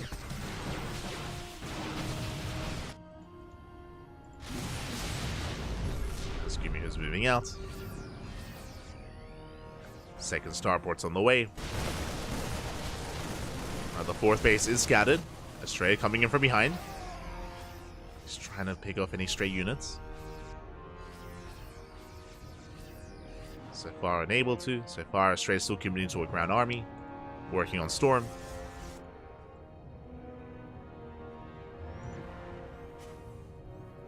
And Estrella hasn't been able to deal too much economic damage because of the expansion pattern of Gumiho. Gumiho is expanding towards the Protoss where the army is, so Zealot run-bys are a little bit more difficult to actually execute. As Gumiho, his bases are much more centralized with his army. Speaking of, the Disruptors! Those go up. They get 2 ghosts. Very nice pickups. Not bad. 2 ghosts go down. Estrella backs the hell off. He gets out of there. The Viking count is getting quite high. And that's where we do need Storms, though. Stargate's now on the way. We spoke about it. I do think this is maybe a little bit late, but, I mean, better late than never. Estrella is getting ready for that Sky Toss. +1 air attack is on the way. Stargate, soon to be for a Fleet Beacon. I'm not saying that Estrella has to start Tempest production now, not at all, but he can start working on upgrades and getting ready for that kind of composition eventually. He can set up. Likewise, catching out the drop. At least he's able to keep up. Nice kiting out of Gumiho. He will clean up these Zealots and the Stalkers as well. Estrella not splitting off enough. The drop will survive. Gumiho rotating over. Estrella trying to race over as well. Storm is done. Here comes the EP. Catches out the High Templar. Very nice pickup. High Templar goes down. Overcharge gets forced. Estrella did leave units back at home. He has units in position. The drop won't get much done. And Estrella survives. Now, as both armies back off, we have the Fusion Core on the way. That should be for Liberator range for Gumiho. So basically, we're about to take to the skies. It's going to be about Viking, Lib, Ghost for Gumiho, and Estrella will eventually need Sky Toss alongside Disruptors and High Templar and Storm. As Fleet Beacon is on the way, more Stargates. We're going to be here for a while. Unless something crazy happens. The armies are looking to engage. So far, just dancing with each other. Estrella forced back. Nice EMP on the High Templar.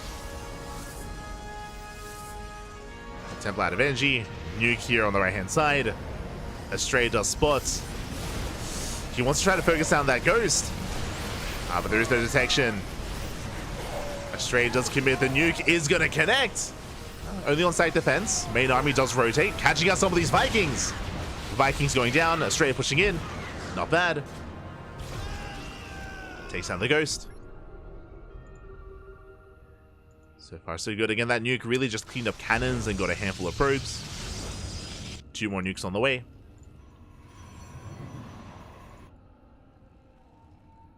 Gumiho rotating. I believe that's the second. Oh my god, that's so many Stargates. That's what, 5 Stargates? I mean, I like this setup. You can make 5 Tempests at a time.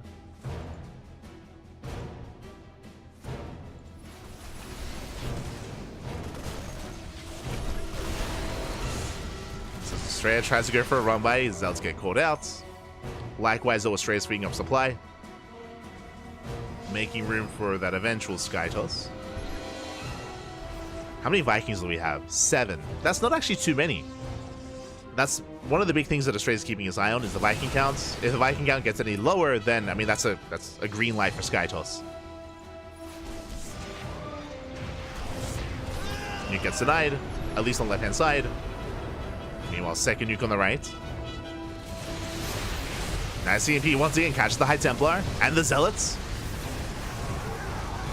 Yeah, the nuke is denied. Nova goes up. Oh my god, Gumio gets caught out.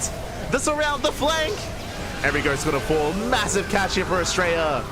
Yeah, Gumio losing every single ghost, losing most of the army.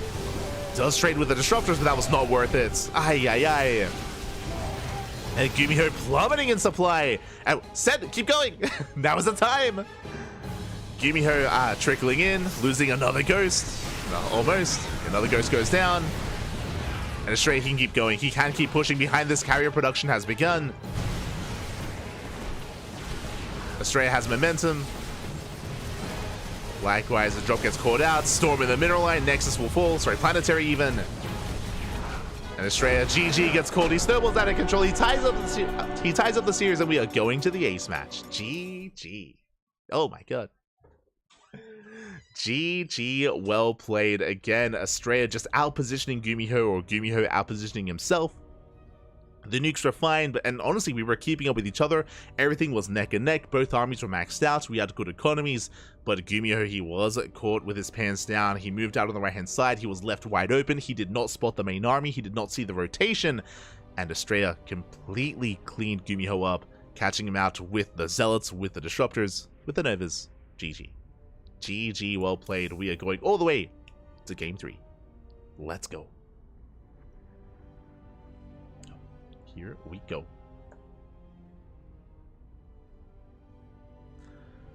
Estrella could be more aggressive and get more pickoffs. That's not really Estrella's style.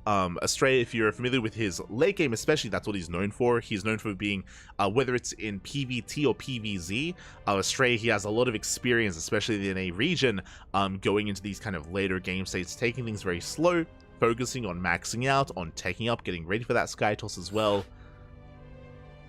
That's where Estrella thrives the most, as we saw. Kind of waiting for those opportune moments, waiting for those openings, and then abusing them as best he can. Very well done. Very well done here by Estrella. And now we're going all the way to Game 3. Didn't even have safety shorts, Pappy. Oh, no. No shorts.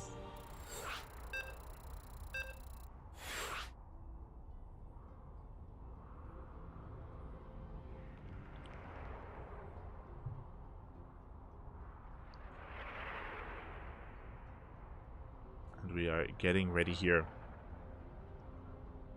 for the final game. The final game of the series. We're going to be loading into Ghost River as game number 3.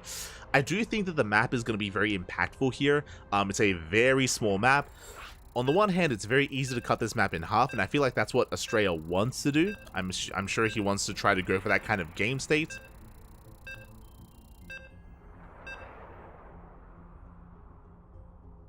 But Gumio, he's the more unorthodox player. You know, if either player is going to be more aggressive, I'm leaning more towards Gumio. But we'll see. We shall see.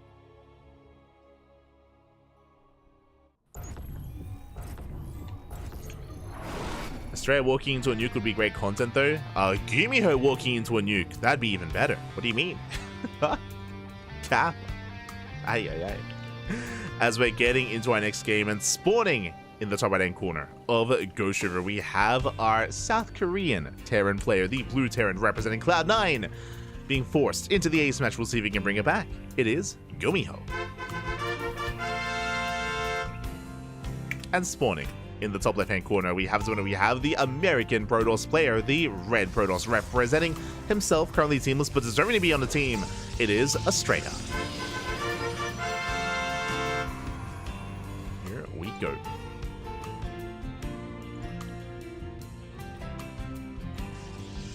We are going to settle in. And I'm curious how Estrella and Gumio will approach this. As we mentioned before, Ghost River is very prone to late game scenarios. You can kind of race there a little bit faster just because of how secure a lot of these bases are, just because of how many choke points there are and how difficult it can be to be aggressive on this map as the game progresses. Otherwise, in the early game, all-ins can be a lot more impactful, just because of the short rush distance by ground. Double gas already. Double gas opener out of Gumio, going for a faster factory, going for faster tech. This can be Reaper Hellion, this can lead into a Widowmine drop, this can lead into early Tank Banshee as well. Tank Banshee has been very trendy amongst Terran players for the later half of this year, by players like Bjorn, Maru, Clem. So we'll see what Gumiho goes for. I wouldn't really be too fond of mech on this map. Well, actually, maybe. I mean, it's kind of difficult to say just because we rarely see mech to begin with, but I don't think Gumiho played mech in game 1. From what we saw, at least. So we'll see. We'll see what is going to be done with this gas and what is done with this faster factory. Gumiho should be expanding. Yep, you can see the STV is rallied on over.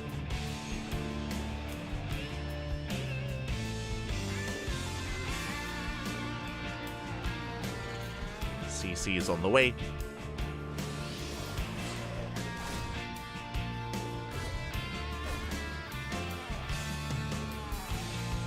Now Gumiho just opening up Reaper Hellion. With this can go into a faster starport. Probe is coming in for a follow-up scout. We'll get eyes on the lack of add-ons. Very nice scout out of Astrea, actually. Gets into the main. Back at home, Twilight Council. Yep, faster starport because of lack of add-ons. I'm curious if this leads into a tech lab or if it leads into a fast medevac. Gumiho could go for either one. We shall see.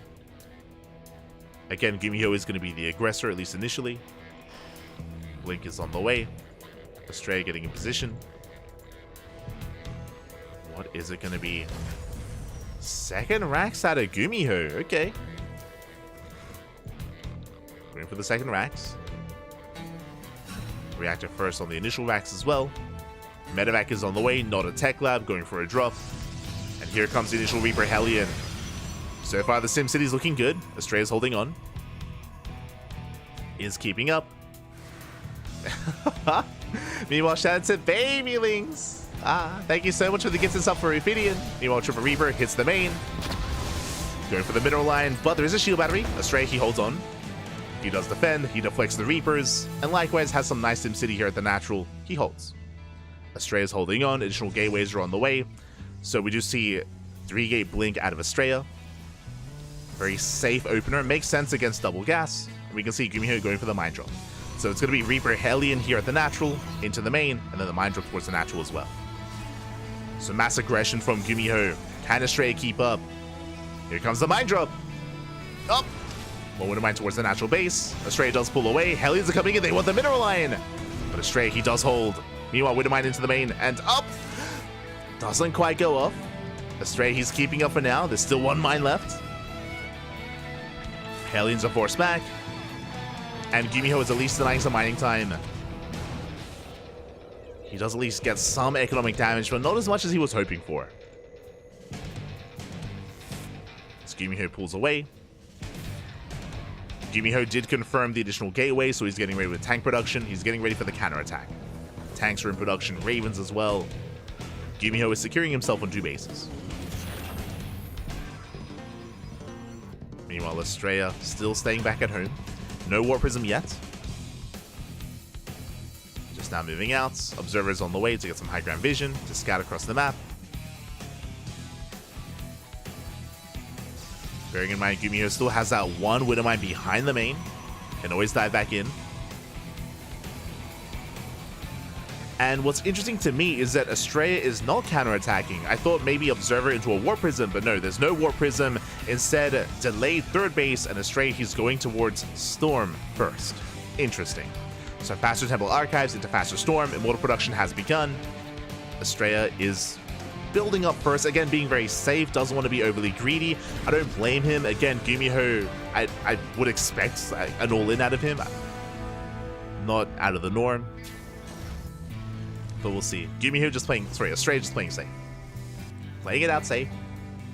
Gumiho building up. Waiting for his upgrades. And then he's going to move out. And it's going to be a hefty move out as well. Will Storm be done in time for the push? That's the question. Safety Immortal did pop out. Now Astrea is going for a later third. Gumiho throws down his own third CC, so Gumiho is not going for a 2-base all-in. But Estrella doesn't know that. Not yet. Estrella is in the dark. Raven does scout. Raven confirms storm. Nice target firing out of Gumiho. Gets 3 probes. Oh my god. Oh! Almost 4. Not quite. The 3 workers go down. Good damage so far to Gumiho. Now he's going to start moving out across the map. Getting plenty of Marauders. Third CC behind this. Looks like Storm will finish in time. And how many High Templar? 3. There's 3 High Templar for Estrella. Each will soon have 1 Storm. Gumiho moves out. Estrella does spot it.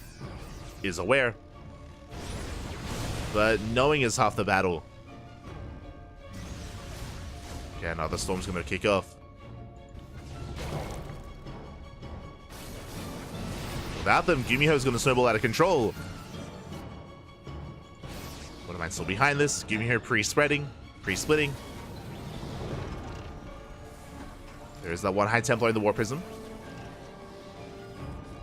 So 4 High Templar in total. Gumiho setting up. Estrella likewise setting up his own flanks as well with Zealots.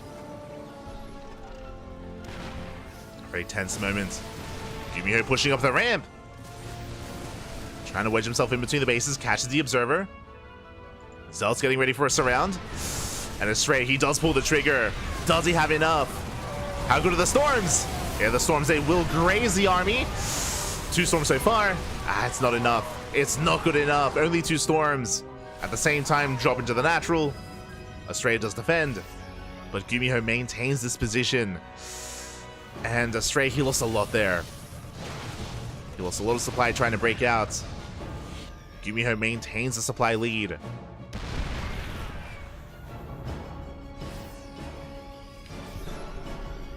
Estrella still has 3 High Templar. And coming in for another surround, but I just don't think he has the numbers. Not quite. Another Storm here on the fire, but the spread is too good. Gumiho, he cleans up the Marauders, cleans up the High Templar. And it looks like it's just too much. And Gumiho is breaking through. GG gets called. It's just barely too much. And Gumiho will take the series 2-1, advancing on to the grand finals. GG.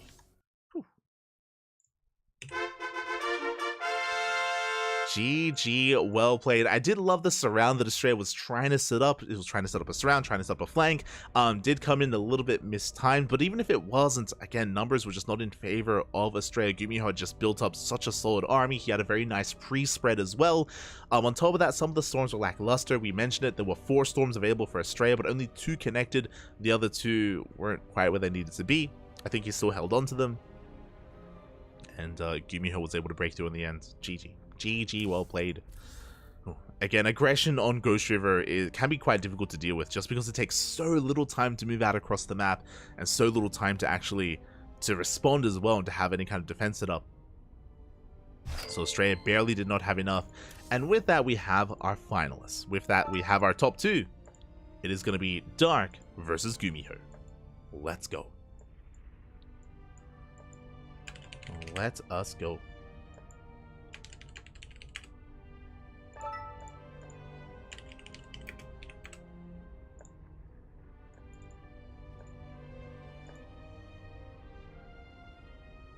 As we do find ourselves with our final series of the night. Final series of the tournament. It's going to be a best of 5 between Dark and Gumiho. And I'm hoping for a back and forth. I'm hoping for a game 4. I'm hoping for a game 5. And we'll see if we can go the distance. We shall see. As our players are getting ready.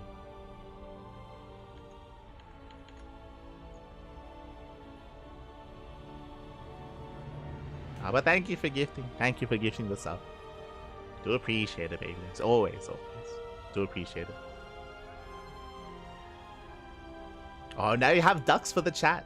Ah.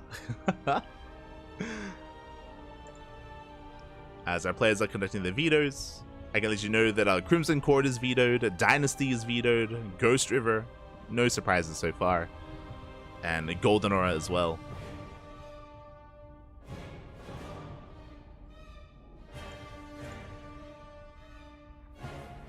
see where our players end up.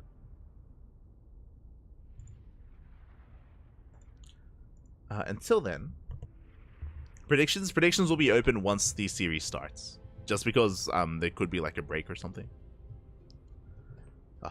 This is gonna be great. Will we see Mech? We didn't see Mech against Australia. True. Has Gumiho seen the lights? Are we gonna see nothing but Bio? No shot. But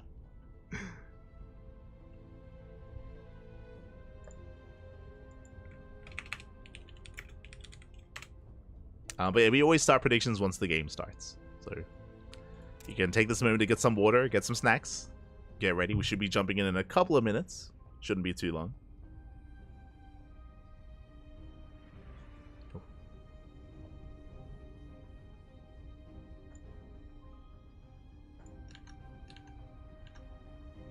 But yeah, it's really exciting to see some Gumiho as well. Gumiho did take a bit of a break after EWC. I mean, a lot of players took a break as well. And he's been more of a rare sight in KSL. And in KSL, when it comes to Terran representation, is usually players like Kior or Byan. Less so Gumiho. So we appreciate it.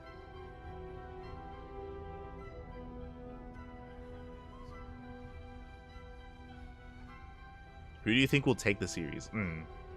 I lean towards Dark against Gumiho. I do lean towards him, but that's only because we have seen Gumiho struggle a little bit in the Home Story Cup qualifiers. Like, when I think of Gumiho's recent matches, I think of Home Story Cup, but that was mainly his TVP. For those who didn't see, Nightmare actually beat Gumiho to qualify for Home Story Cup, which was huge. Like, Nightmare qualifying over Gumiho, considering that Gumiho is the reigning Home Story Cup champion, and Clem beat Gumiho with Protoss.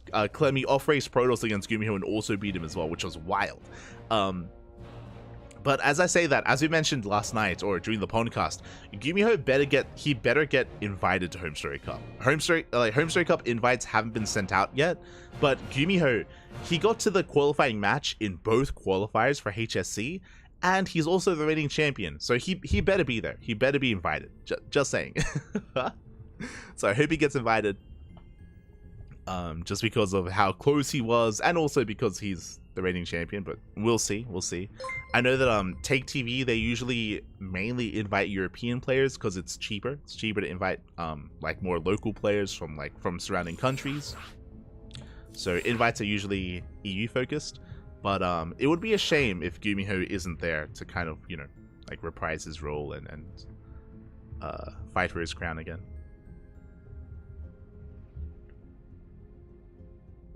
Meanwhile, shout out to Kaiser again. Thank you so much for subscribing for the first time with a tier 1 sub. Thank you. Do appreciate the support. Hope you enjoy the content. Hope you enjoy the casting. Hope you enjoy the emotes and the replay packs. If you're curious, if you want some benefits for being a subscriber, then you can join our Discord server, and we do send out replays to our subscribers. So if you're interested, then we do have you covered there.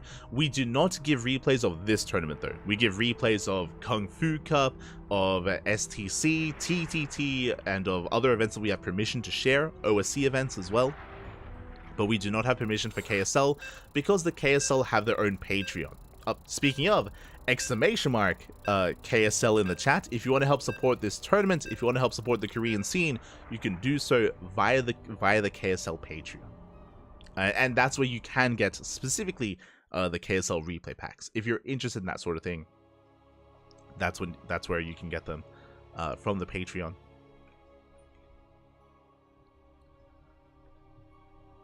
So you can support the KSL if you wish. Otherwise, we're jumping into game number 1. The vetoes are done. The maps are set, and spawning in the top right-hand corner of Post Youth, we have the South Korean Terran player, the Red Terran representing Cloud9. It is Gumiho. And spawning in the bottom left-hand corner, we have his opponent. We have the South Korean Zerg player, the Blue Zerg, representing Talon Esports. It is Dark. And if you're in the chat, predictions are now open. Place your bets on who you think will claim the series. As a reminder, this is a best of 5, and Gumiho is opening up with a proxy. Because of course he is. Let's go. Again, I expect more quirky builds out of Gumiho. Like Gumiho, he's so hard to read and so hard to predict, which is why I love casting players like Gumiho. Like I think of Gumiho, I think of Dark, I think of Shin, these more unorthodox players, and yeah, kicking things off with that proxy. Now, what's interesting here, only one SCV. Only one SCV moves out across the map, so it's not going to be a committed proxy, and the Overlord was actually going to scout. Oh my god, Dark, calm down. The Overlord is poised to scout on the right-hand side. That is the second Overlord moving out, and Dark will confirm. Now, I imagine this is only going to be proxy Reaper. Just proxy Reaper to get into the main base to harass. If it's anything more than that, Dark will confirm as the drone has arrived, and will pick away at the building SCV. Yeah, just being annoying. Won't really achieve too much. I think Dark, he sent out the drone just in case there was a second and third racks. Like, he wasn't fully aware how many racks there were. In the end, the drone doesn't really achieve too much, so a little bit of inefficient mining there out of Dark. But outside of that is settling in, and we'll see how much damage Gumiho can get done. Oh, hello. The SCV comes back. Factory. Are we going proxy 111? No shot. I mean, it's not a one base all in. There is a CC back at home, but clearly Gumiho has something else in store. It could even just be factory at home and then proxy starport instead for like a Hellion drop, or proxy liberator. Meanwhile, Reaper gets in. Oh, doesn't quite get a drone, but is keeping Dark busy. Forcing out a spore, forcing out a gas geyser as well. Some nice inadvertent damage. Reaper comes back in. Oh my god, forcing another gas geyser, and we forced out. But a second Reaper has arrived, but with the arrival of the Queens, Darky should be fine, should be able to defend, should be able to deflect all these Reapers, and Dark can now resume mining. Now the factory is indeed back at home. Once the factory finishes, I imagine proxy starport. That would make the most sense in my mind. We'll see. If it is a proxy starport, it could be for a Hellion drop, where you can make Hellions and then just drop into the main, or it could be Hellion harass on the left-hand side, with like a Liberator to harass the main base. There is potential. As the Rax floats in, factory is done, Cyclone is on the way, and the starport is proxied. Now, because it is Cyclone, not Hellion, now I don't think it's going to be a medevac. I feel like it should be Liberator, right? We'll see. But it should be Lib at this point, because a Cyclone drop makes a little bit less sense. But it's Gumiho, so double starport? Oh wait, no, okay. I lost my mind for a moment. I saw him throw down a building, and in my brain, I look at the production tab, I was like, second starport? No. One starport, third TC back at home. I need to calm down, but going for the proxy tech lab into BC. Okay. So, my mind went like 2-port BC when I saw the second starport, but it was only one. Regardless, proxy BC out of Gumiho. What an animal. Into mech, of course, as there's no racks, right? The racks is floating across the map. There's no racks follow-up, so it should be BC into mech. And we'll see if Dark can keep up with this. For now, double expanding. Double expanding, getting a third, getting a fourth. Remember, the third base is delayed because of the initial proxy Reaper. Ooh, but actually, we do have a backup Rax on the way. That could just be because this one's burning down, though. It could just be backup Rax to throw down more factories. Curious. Meanwhile, Lings are scouting. Dark, he's checking. He knows. He knows something's wrong, and he will scout the starport. And it takes a while to build the BC. Can he deny the BC? No shot. That's brutal. That is going to be brutal here. If he can deny the BC, you can see Gumiho who wants to save it. Hellions are on the way. But there's so many more Lings in position. Dark, he's ready for the Hellions. Not quite in position to intercept, almost. Hellions do dip in. But Dark, he's ready for the surround. He will lock down the Hellions. We'll try to at least. One Hellion will fall, the other almost surrounded, not quite. But is buying time, is saving the starport. The BC is still in production. For those who do not know, even if the tech lab goes down, the BC will still produce. And it looks like it's going to be close. It's going to be so close. Oh, can we get there? Nah, it's going to be denied. Whew, just in time. That's a kill on the starport. GG gets called, and Dark will take game number 1.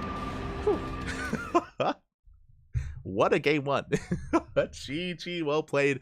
Again, Gumiho, he committed so much to that BC, to saving the BC, to trying to produce it as well.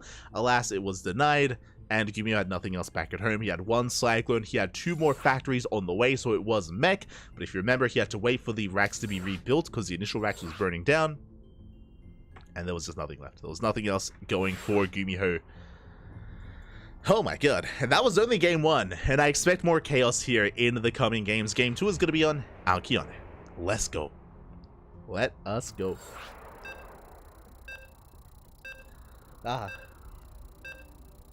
This is disgusting play by Gumiho. Gumiho is an animal, but what we love about Gumiho, he knows what he is, right? He embraces it. There's no shame. There's no shame, Bobby. No shame. Like, Gumiho, you're an animal. He's like, I am. It's beautiful. Let's go. Now we're getting into game number 2.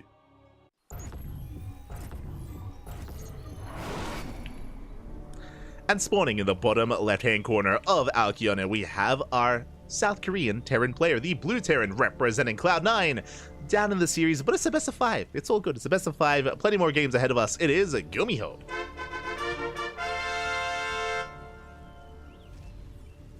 And spawning in the top right-hand corner, we have the red Zerg player from South Korea representing Talent Esports. It is Dark. As that miscalled game got my heart rate up. Mine too. I do apologize. Speaking of, Gumiho once again proxy.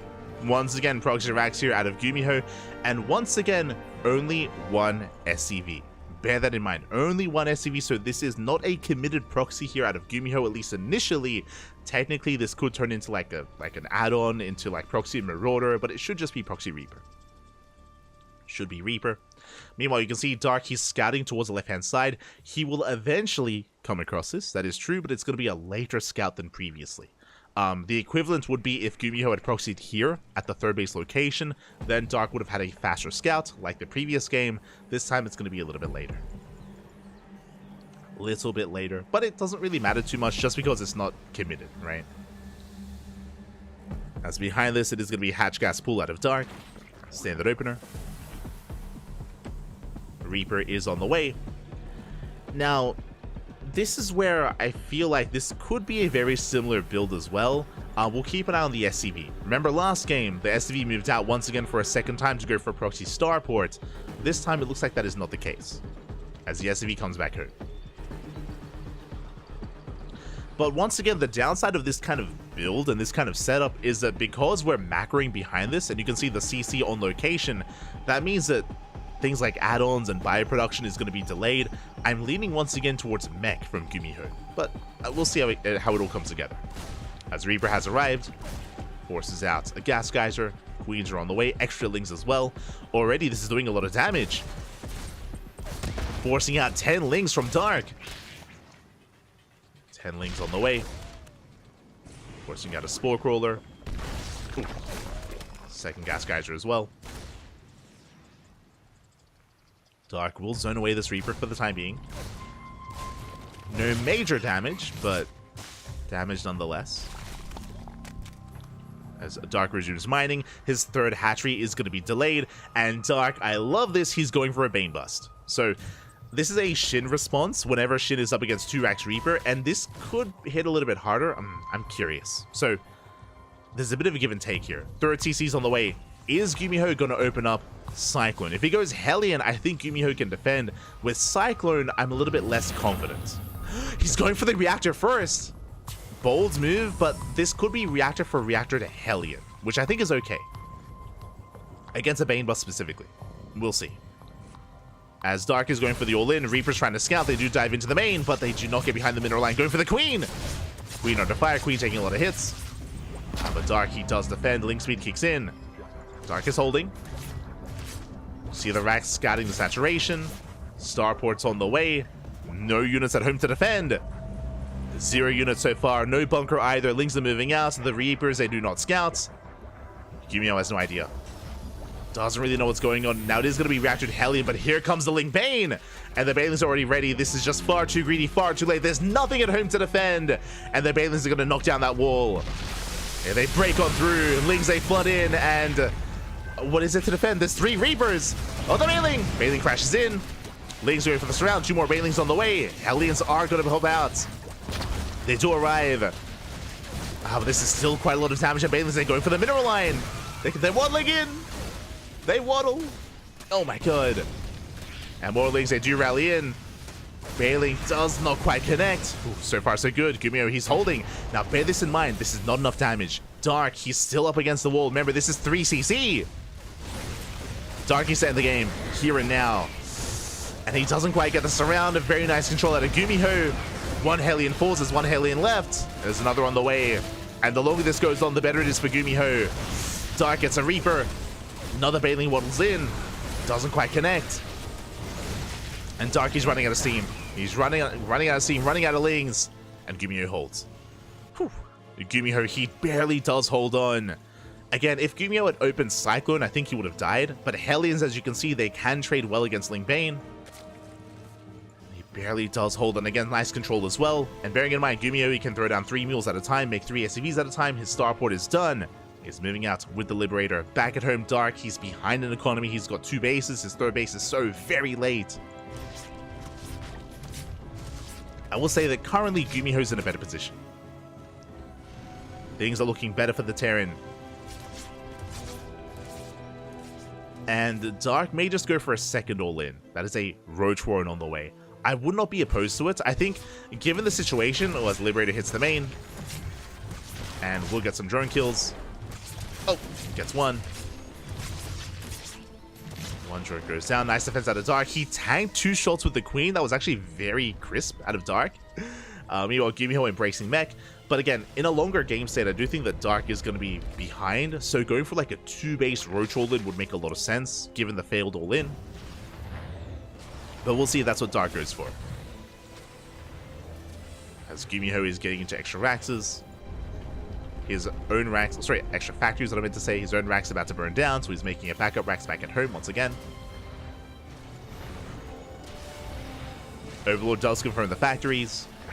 Dark is aware. And Dark is making a handful of roaches. Now, is this just for defense? Or is he going for an all-in? Ooh, that's a lot of roaches on the way. Dark, he's cutting workers at 39. That's under 2-base saturation. And he's going all-in. Lings are amassing. Ravagers are morphing in. Queens are pushing forward as well. And will this work? I mean, Gumiho is being a little bit greedy because he went for add-ons first and he's going for upgrades. Gumiho's army consists of this, of Hellion Reaper. The 3 Cyclones are on the way. As the game goes any longer, it's going to get better and better for Gumiho. So Dark is on a timer. Dark is on a timer. The longer this goes on, the worse it is. He's rotating towards the left-hand side. I believe a Banshee has arrived. The Banshee's moving out across the map. Actually coming back home. Ravagers morphing in, and Gumiho, he does spot this. He spots the main army. Liberator has arrived. Gumiho has freedom. The Banshee as well can target down the Ravagers. It's a rough position for Dark. He's going to try and break down that wall. But plenty of Hellions are ready for this. Liberator as well. The wall will fall. 1 Ravager goes down. 2nd Ravager as well. And the Hellbats morph in. And Gumiho, he should be able to hold on. He cleans up all the Lings. He shuts down the Roach Ravager. And we're going to have a back and forth. We should be having a back and forth series here. The Lings are trickling into the mineral line. They're going for the SCVs. Nice control out of Gumiho. He does mineral walk. Does save the workers. And Gumiho, he barely loses anything. And he holds nicely. Behind this, Dark is droning desperately. But this is a rough position for Dark. The ideal for Dark is if the army moves out and then Dark can come in with Ling run by. But the Lings that get scattered by the Banshees. Gumiho is aware. He's keeping his ground army pinned back at home. And yeah, GG gets called. It's an uphill battle and Gumiho ties it up 1-1. We have a back and forth series. GG. Whew. GG, well played. Again, a very, very close game there. And again, I do think that Dark was hoping that, just like the previous game, Gumiho was going for maybe initial Cyclone, maybe like a proxy starport, hoping that Gumiho would have a little bit less to defend back at home. And even then, after Dark knocked down that wall, there was potential for Dark, but Gumiho had very nice control. He pulled away the SCVs, he targeted down the Banelings, made sure there were no major connections in the mineral line, so a very, very nice defense out of Gumiho. And with that, GG. GG, well played. We're getting into game number 3.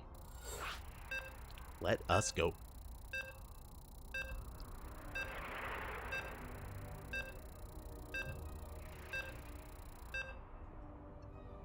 We're getting into that second game.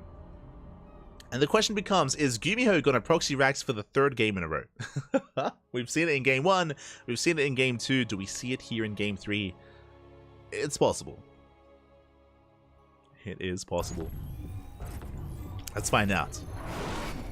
As spawning in the top left-hand corner of Oceanborn, we have the red Terran player representing Cloud9, tying up the series 1-1. It is Gumiho.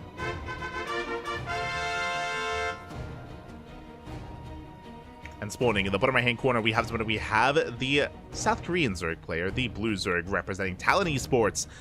Oh, being forced into a tied-up series, can he bring it back? It is Dark. Go.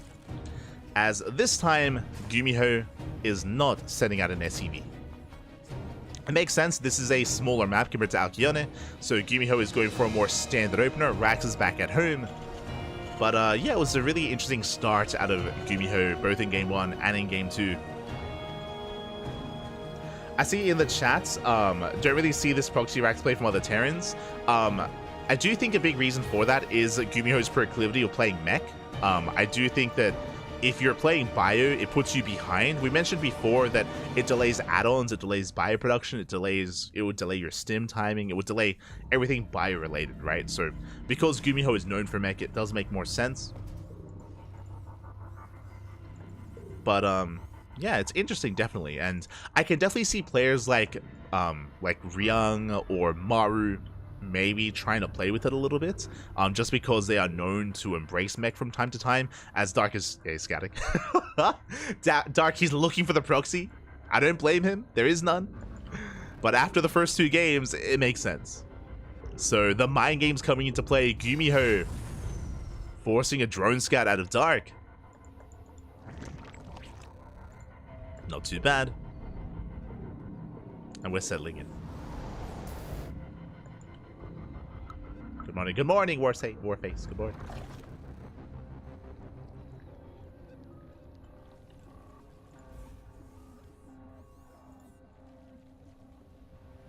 As we are going to be settling in.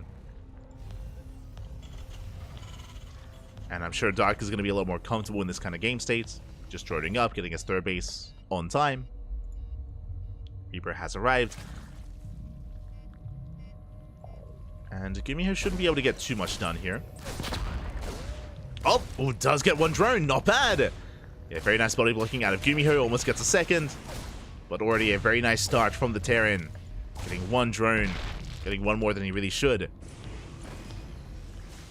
He does rotate out. Behind this, factory is on the way. Now, even though we saw mech 2 games in a row so far to Gumiho, I do expect Gumiho to play bio at some point in this series. He can. He definitely can. He can play bio very well.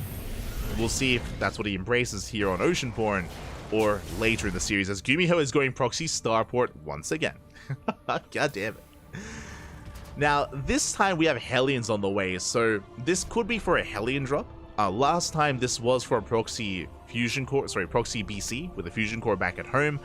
I'm not really feeling that this time, just because again, Hellions can coincide with this a little bit better, with some more aggression, whether it's medevac or with Liberator. But we'll see. Yeah, Liberator's on the way. So it's going to be a Hellion Liberator harass out of Gumiho. Meanwhile, Dark opening up Roach makes a lot of sense. It is what he is fond of, Roach play against bio or mech. Oh, actually, it's going to be proxy Liberator into proxy BC. It's both. Okay, sure, why not? This is where Gumiho comes out of left field, that he starts Liberator range instead. He goes Advanced Ballistics, which would be crazy. So I don't think Gumiho is that insane. I feel like it should be BC. As Gumiho, oh, he wants that tumor. He wants it. Doesn't quite get it. So far, Dark is keeping up. Liberator is diving in. There's the add-on for the BC. So Lib into BC for Gumiho. Liberator does siege up in the main. Queens are trying to keep up. Hellions looking for an opening. And remember, there's no link speed for Dark. But Gumiho doesn't get into a mineral line. Not with the Hellions at least. Meanwhile, gets 3 drones. Not bad. Dark will zone away that Liberator. But he has not seen what comes next. Likewise, Gumiho catching out a Roach. Getting to Cyclones behind this. Liberator is forced back. And how many Queens does Dark have? Only 5. Not that many, actually. Only 5 Queens for Dark. He's setting up his Spore Crawlers to defend against the Liberators, at least. Roaches are moving out. But there are Cyclones to defend. And Gumiho is all over this. He shuts down the Roaches. Roaches get cleaned up. And I worry that there isn't enough anti-air for the BC. I'm going to be very impressed if Dark can minimize losses here. And keep up. Oh, he scouts!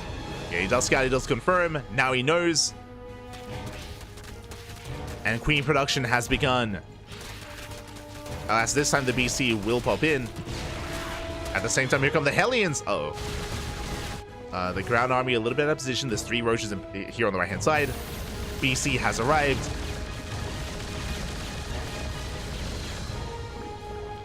And what do we go for?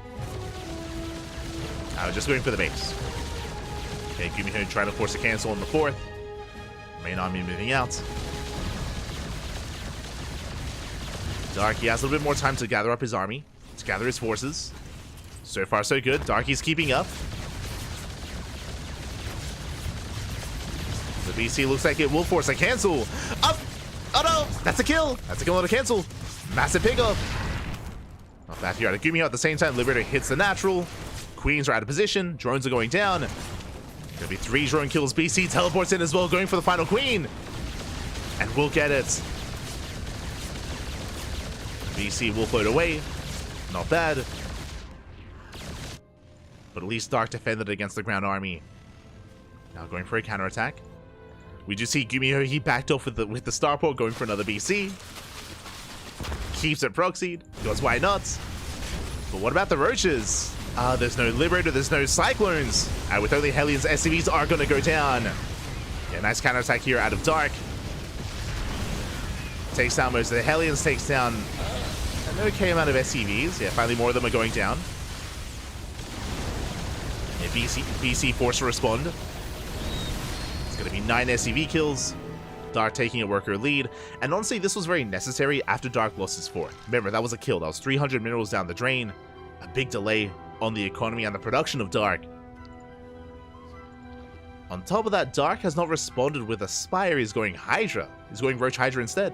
Interesting. Roach Hydra is not something you see too often against mech.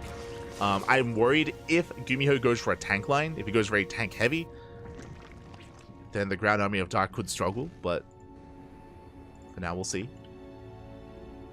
As a second BC is waddling in. I'm sure Dark didn't really expect additional BC production. 3rd BC is on the way. Once again, going for the 4th.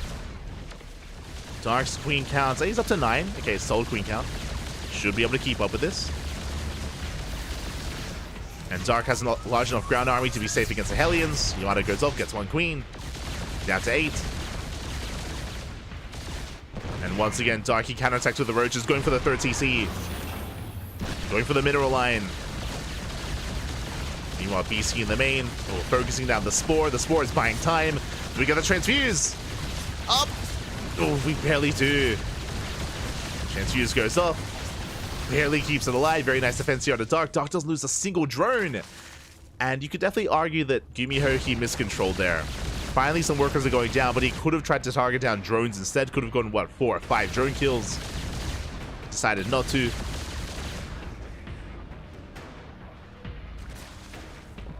So far, Dark is holding his own.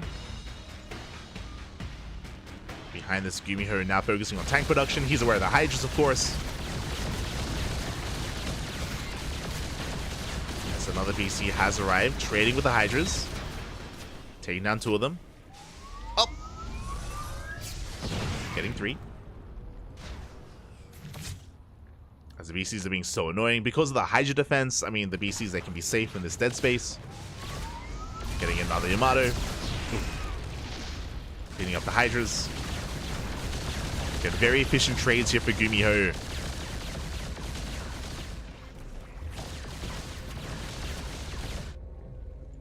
So many Hydras.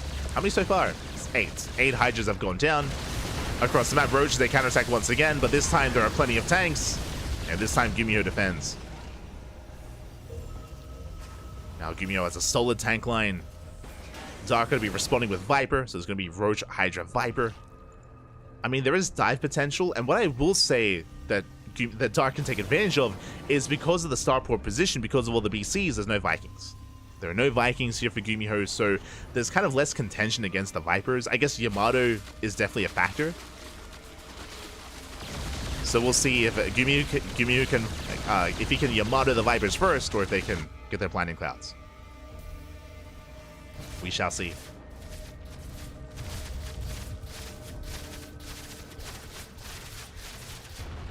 Still no Spire out of Dark. How many Vipers? 2. Soon to be 3. So 3 Vipers against 4 BCs. Oh, wait, only 3. Okay, good. Against 3.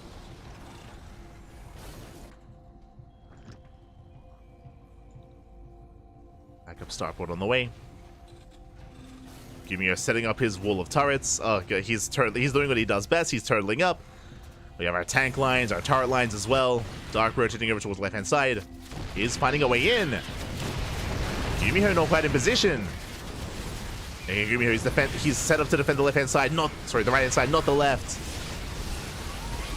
Coming in, going for the BCs, gets 1. 1 BC goes down, Lings are trickling on the right-hand side, taking down more tanks. Massive pickles here from Dark. Taking down so many tanks. Almost all of them, actually. There's 2 tanks left. Down to 1. Oh, he wants the BC. Doesn't quite get it. Gumiho does defend. Now, that was a bit of a trade, and Gumiho did lose a lot of tanks. That is true. You can see here, that was, what, 8 tanks going down.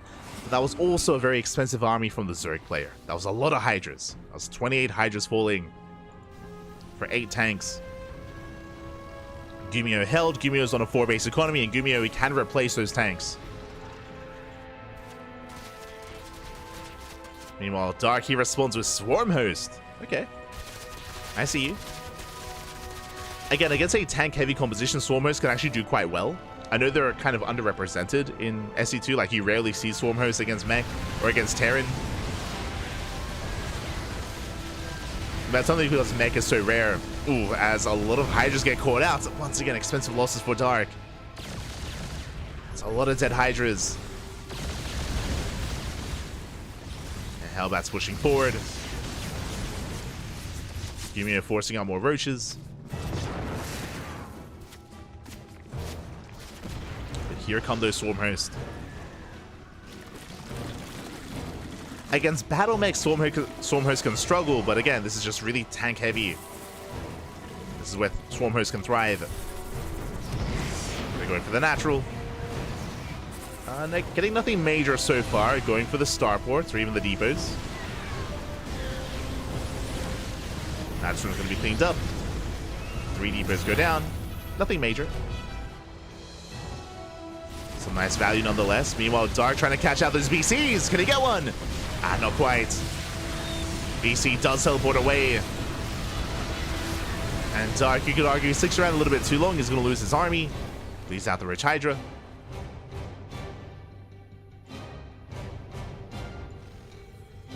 How many tanks? 11. Getting into Cyclone production, we spoke earlier about Swarm Hosts, how they can sometimes struggle against a more mobile army like Battle Mech. So Gumiho getting into Mass Cyclone. And with that, his hopes would be to gain map control and to hunt down these Nidus Worms. See if he can. The Locust Wave towards the natural.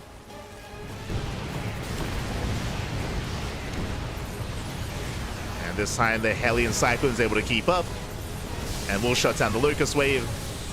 Not before 10 SCVs go down. It's 12 SCVs even. 13. 14. Not bad. Darky gets the mineral line, pushing in the right-hand side. Getting a tank. Just the one. And you can see Dark transitioning once again. We have Infestors on the way. Spire, Lurker Den as well. I'm sure Dark is thinking of Broodlords and a Greater Spire eventually. Gets another tank. Again, Dark is just trying to slow down the army. And because we're so heavily Cyclone Hellion based, that's where Fungals and Infestors can come into play. That's where Infestors can be more impactful with those fungal growths. So what I love here, mainly from Dark, is just how malleable his army composition is. Like, he started with Roach Hydra, into Swarm Host, into more Spellcasters. Does focus on as many tanks as he can. I think that was, what, 3 tanks? Taking away the backbone of this army. Greater Spires on the way. Lurker upgrades as well. And here come the Fungals. Fungals do connect, but the tanks, oh, they have to be respected. That's a lot of tanks. Kumio, he's forced back. Establishing another expansion. Ooh. That's a lot of mules. That's an economy. You can see Dark getting ready for a counterattack, and there's not actually much at home to defend. Yeah, the planetary is exposed. And the Swarm Host, they should be able to snipe it. Yeah, DPS is just too high. And the planetary does fall. Gumio pushing through the center. Where are the Fungals? And they're coming in. Oh, not quite. Dark backs up. Doesn't commit. Taking it slow. He retreats for now, so does Gumiho. Again, Gumiho has to be so careful about pushing onto creep.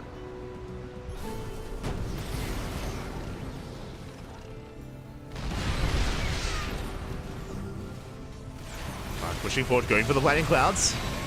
Oh, we'll bleed out 2 of those Vipers. Well, we'll gain ground. Losing every single Viper, though. This I'm not so sure about. Starkey will trade against Gumio's army. Behind this, BC's going for their own base. Gumio breaking out. Dark is remaxing. I think Gumio doesn't care. He does push. Gets another expansion. Takes out all the queens. BC's are popping up. And Darky remaxes with purely Hydra. Oh my god. That's a lot of Hydras. Hydras are amassing. Swarmer's going for another expansion. Oh, they're on A move. Not ideal. Yeah, they just force a lift. Gumo expanding and taking another base. Another CC. There's a lot of SCV kills, though. 20 even. But the question becomes, can this position be broken? Doesn't matter. At this point, because of how heavily fortified this position is with turrets and with tanks, Dark, he might just go for a counterattack and try to go into the main. He could just focus on the right-hand side instead.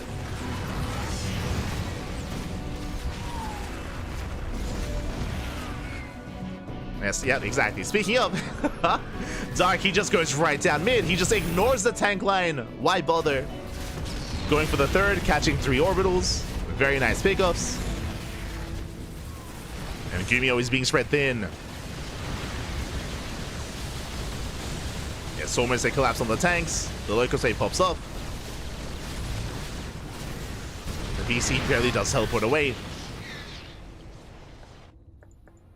And Darky's getting ready for that Sky Tool, so that Sky Zerg even. Second Spire upgrades. Throughout all of this, Gumio has been going back into BC production, so his BC count is actually getting quite high. Checking the count here up to 5, soon to be 6. 6 BCs. So Dark, he will need those Corruptors.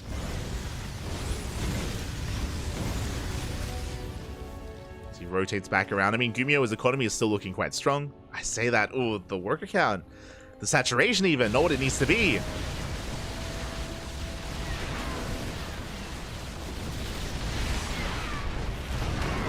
tank. Oh, getting 2. 2 more tanks go down. Again, I love the idea that Darky just keeps hitting this center area here in between the natural and the third. Another Night Destroyer, more Swarm Hosts. I am concerned about the BCs, but Dark is getting ready for that. Just getting those Corruptors ready. Another Locust Wave. Tanks are looking vulnerable. If these tanks go down, that's going to be the green light for the Hydra-based army. And he's going in. The tanks will fall. And GG gets called. Dark, he breaks on through, gets the Neural as well, and Dark will take a 2-1 lead. GG. Oh my god. GG, well played. Just a really awkward expansion pattern as well from Gumiho, expanding towards the left-hand side, being spread very thin as well. So many of those bases were out in the open, the low ground base, the forward base as well. So yeah, just a really awkward time trying to defend that location, and Dark did abuse that. You know, we saw how heavily fortified Gumiho was at that fresh mining base, but it's like, you know, just ignore it. Just ignore it. Just avoid it. Attack elsewhere instead. GG. And again, Dark with a very kind of chaotic style as well when it comes to his army composition. Getting into Swarm Hosts, getting into Vipers, Infestors, working towards eventually Corruptors if he needed it. Just non-stop counterattacks out of Dark. For a moment, I thought he was overextending. I thought he was bleeding out too many Roaches and Hydras in counterattacking, but on the flip side of things, Dark was also left at home. Because Dark was so active, because he was so aggressive, his economy was untouched, for the most part. There was that one moment towards the end where the BCs did snipe a base, that is true, but outside of that, there was no Hellion harass, there was no Hellion run-by, Cyclone counterattacks either. Just because of how aggressive Dark was, Gumiho was stuck at home, for the most part. Could never really move out. It wasn't just the aggression of Dark, but also the creep spread as well. Despite how much creep Gumiho was clearing up, Dark was always there to replace it. And with that, we're getting into game number 4. And spawning in the top left-hand corner of Side Delta, we have the South Korean Terran player, the Red Terran representing Cloud9. Down in the series, can he bounce back and force the ace match? Can we go all the way to game 5? It is Gumiho. And spawning in the bottom right-hand corner, we have his opponent. We have the blue Zerg player from South Korea representing Talon Esports, leading the series. One more game is all he needs to become our champion this week. Can he avoid the ace match? It is Dark. Here we go.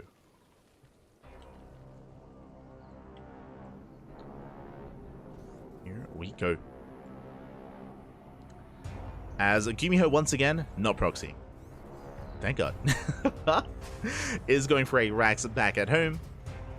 I mean, I say that, I shouldn't. I'm speaking too soon, really. Last game, Gumiho did go proxy Starport into proxy BC, if you recall. It was very chaotic. Proxy Lib into BC. Is this going to be the one game where Gumiho doesn't proxy? Because we've seen some kind of proxy in every game so far. We'll see. Likewise, Dark going Hatch Gas Pool. Settling in, fanning out his overlords. If you recall, last game, Dark did go for a drone scout. This time, just relying on the overlord scout for now. Makes sense. I mean, Side Delta is a bit of a larger map compared to Oceanborn. Dark feeling a little bit safer. Doesn't take the risk of going for a drone scout. Does feel safe enough not to do so. Droning up, saturating is natural. And we have yet to see Bio out of Gumiho. And I mentioned before that Gumiho, he can play Bio very nicely, very well actually. We've seen Gumiho defeat Dark with Bio. 8-raxing, or even just his own 4-rax variations. But we'll see. As for now, drones are being forced back. Ooh, gets one drone kill. Nice damage here out of Gumiho. Very nice pickup. Alas, Dark, he did not have enough to actually morph in a Spore. And behind this, Gumiho is going 3cc. Third CC before Starport. Economic opener out of Gumiho. This time, no tricks. No proxies. Nothing wild, nothing crazy. Just economic. Let's go. Going for the add-on stop, getting to Hellion production. Starport's on the way. And this is the most standard build we've seen so far to Gumiho. Like this, it's crazy. he's playing normally. He's playing like everyone else. It's crazy.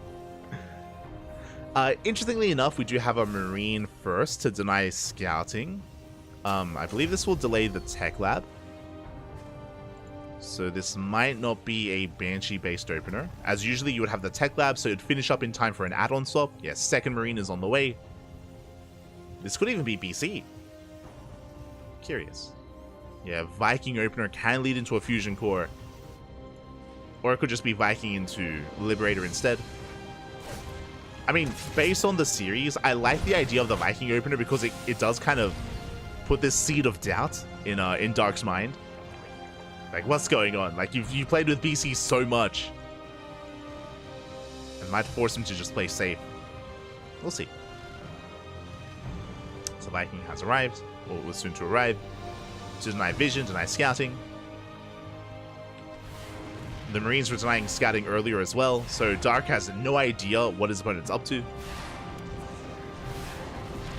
I mean, I say no idea. He's aware of the 1-1-1 at least, but it could be BC for all Dark knows.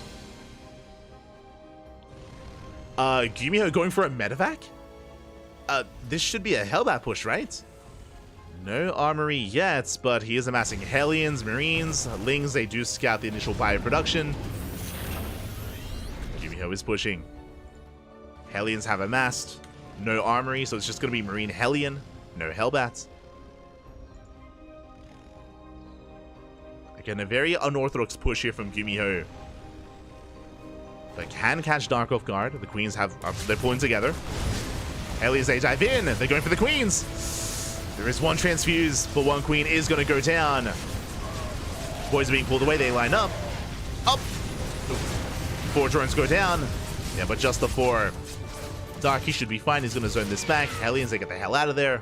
And Dark defends. Meanwhile, Gumiho going for a delayed Banshee into Bio for the first time. For the first time this series, it's not going to be mech. It's going to be Bio instead. He's doing it, man. He's crazy. So he's getting into his 5-rack setup.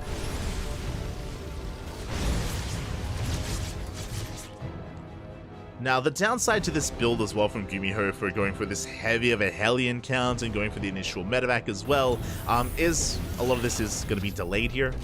Gumiho now going into his double eBay. His third base is on time, don't get me wrong. That's a lot of Raxes. It's going to be 6 additional Maxes on the way. I'm waiting for the 7th. I'm waiting for the 8th, really. As that's going to be a 7-rack setup. And this may just be a 3-base all-in.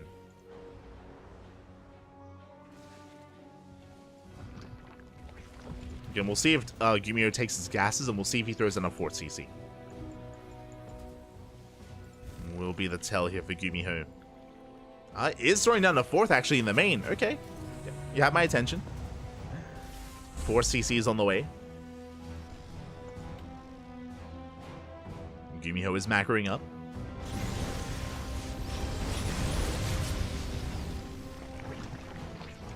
Likewise, Dark going 1-1, going for Banelings, rushing into an Infestation Pit. This looks like Dark is going into Ultras. We have seen Dark rush into Hive and rush into from Lingbane into Ultra Tech in the past. Curious if that's going to be the case here. Dark fans out. He's trying to scout. He does get eyes on the Marines. He gets eyes on both eBays. He confirms the buy. And Dark, I believe, yeah, he cancels the Roach Warren. So Lingbane is the tech of choice. Soon into a Hive.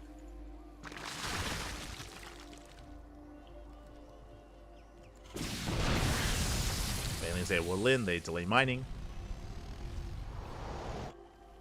Dark getting his 4th base up and running. Getting up to 75 drones, soon to be 80. There's that Hive on the way. And if we don't see a Hydra Den, if we don't see a Spire, then again, this should be Lingbane into Ultra. Which used to be Dark's go-to on some of these larger maps. I'm speaking of like Ancient Cistern back in the day.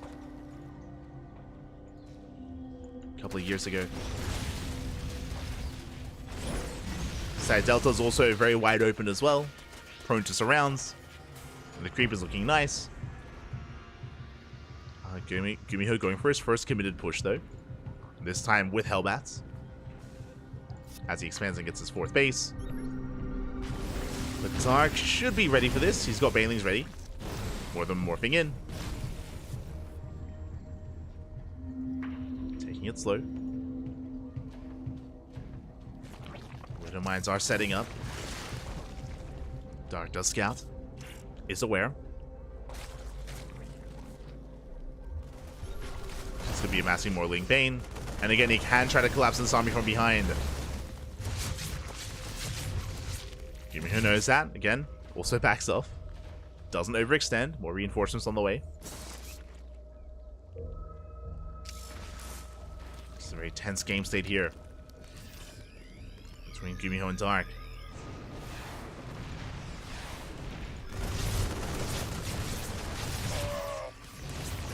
So far, Dark is holding his own. Hive is done. There's that Ultra Cavern that we spoke of. Again, Ling Bane into Ultras. And Dark instead he just goes for a counterattack. But there are reinforcements. And Gumiho, he will deflect. Does have more than enough. Dark, he was hoping that the main army was being reinforced instead. We'll force Dark to split up.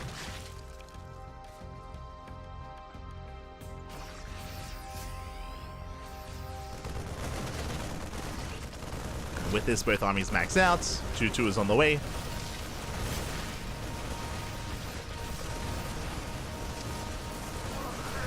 Dark's just waiting for his opponent to overextend. Now he just collapses in. Widow Mines are lackluster. Dark cleans up the initial force on the left-hand side. And he does go for the right. He goes for the run by. Lings, they catch reinforcements. Widow Mines have potential. Force a bit of friendly fire. Orders are going down. And the main army does turn around. It races back home. SCVs are falling as well. And Dark, he's getting a lot of damage here. And no counter damage from Gumiho. Drop is denied. Gumiho races back. Creep is respreading. Another Ling Bane run by being set up here by Dark. And Dark should soon be reinforcing with those Ultras. Oh god! As Gumiho is not looking. Oh, the Burrowed Banes!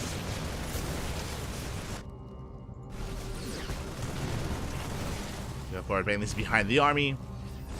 Dark going for another run by. Gumiho's out of position and he's just being pulled apart at this point. Gumiho just cannot keep up. Planetary is going to go down. Doesn't waste too many Banelings. Picking up, Borrowed Lings going straight for the natural. Up! Gumiho does keep up though. Things they do on Burrow into more middle lines, more SCVs going down. And Gumiho's economy is being crippled. Not just that, but he's just like at home. That's the big killer here for Gumiho. His army is designed to be active, designed to be out on the map, knocking down bases, getting into mineral lines, trading with the Ling Bane, but he's stuck at home instead. And Dark, he's just freely taking into Ultra. Kindness plating is almost done. 3-3s on the way. And the Ultras are here. And now Gumiho, he can't engage, not without Ghost. Like, without Ghost, this army, it's so fragile. And checking the production here, there is no Ghost Academy. I mean, he doesn't know. The problem here is he doesn't know about the Ultras. Gumiho isn't aware.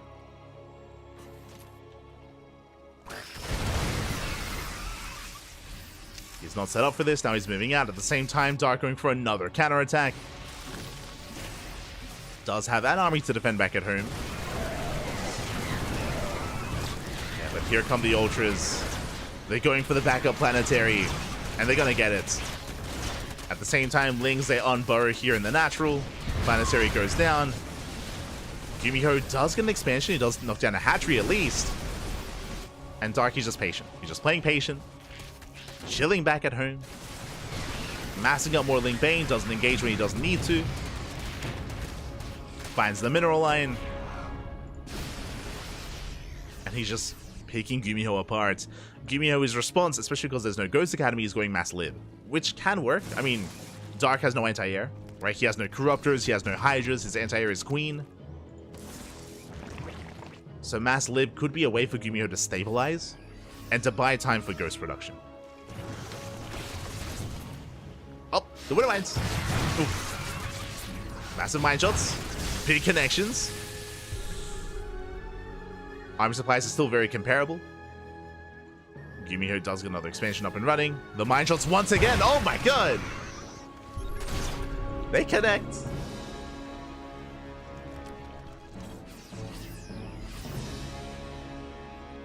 And Dark, I believe, yeah, he has no other tech yet. So again, the libs, they could do well. As Gumiho is remaxing. I mean, he has remaxed. Gumiho has a larger army as well because of the lower SCV counts. Gumiho can still take a fight.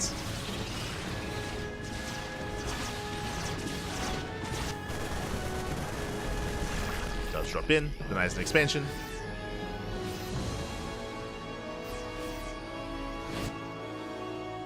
And this is where I'm now concerned for Dark, because again, the hope here for Dark was to force an all-in, to force Gumiho to push onto creep, but that hasn't happened. And without Gumiho taking a bad fight, Gumiho, he can outscale Dark.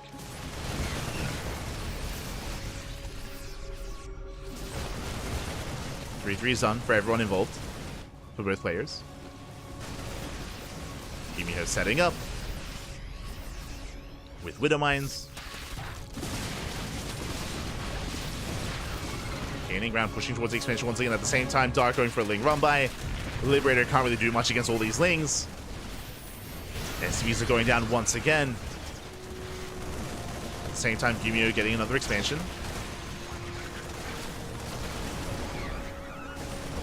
Knocking down another hatchery. Gumiho's down to 29 SCVs, by the way. He's down to 1 base economy, no bank, but a massive army. Oh, but you can see Darky's got those infestors. It's getting ready with the fungal growths. Again, one bad fight is all that Dark is hoping for, or is getting ready for even. One bad fight for Gumiho, I mean. Hoping to lure the Terran in. Drops are moving out. Gumiho not quite in position. Uh-oh. Gumiho, he can't afford to lose his base. It's the last mining base. Yeah, the Ultras, they crash in. Gumiho going for a massive counterattack instead. Bailings, they will crash in. Oh! Some of them at least. Knocking down the planetary. Gumiho going for the counterattack. Not really many Bailings to defend, but he has the Ultras. Vipers coming into play finally. Some anti-air. Dark has power bombs. Speaking of power bombs, they do pop off. Medevacs taking a lot of damage. Oh my god. They take a lot of hits.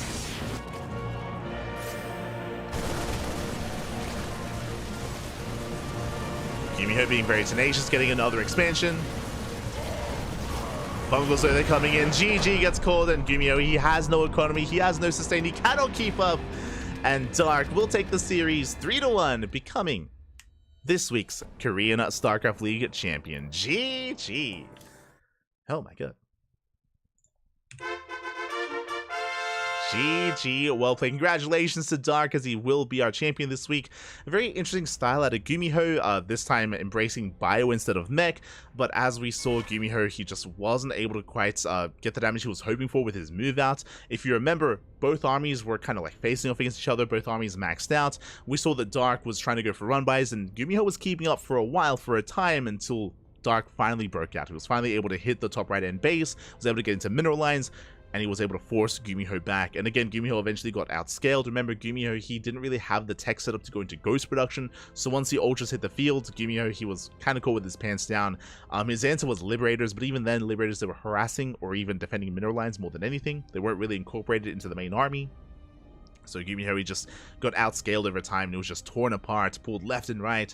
That's one of the hard things about this map, about Site Delta, is it is a very large map, very open as well. This is why Lingbane Ultra can work better on this map than others, because of the lack of choke points and the lack of ramps. As opposed to maps like Alkione or maps like Ghost River as well. These maps where there are so many ramps and choke points and positions where a Terran player or a defending player can have that much more of an advantage, that is stripped away on Site Delta.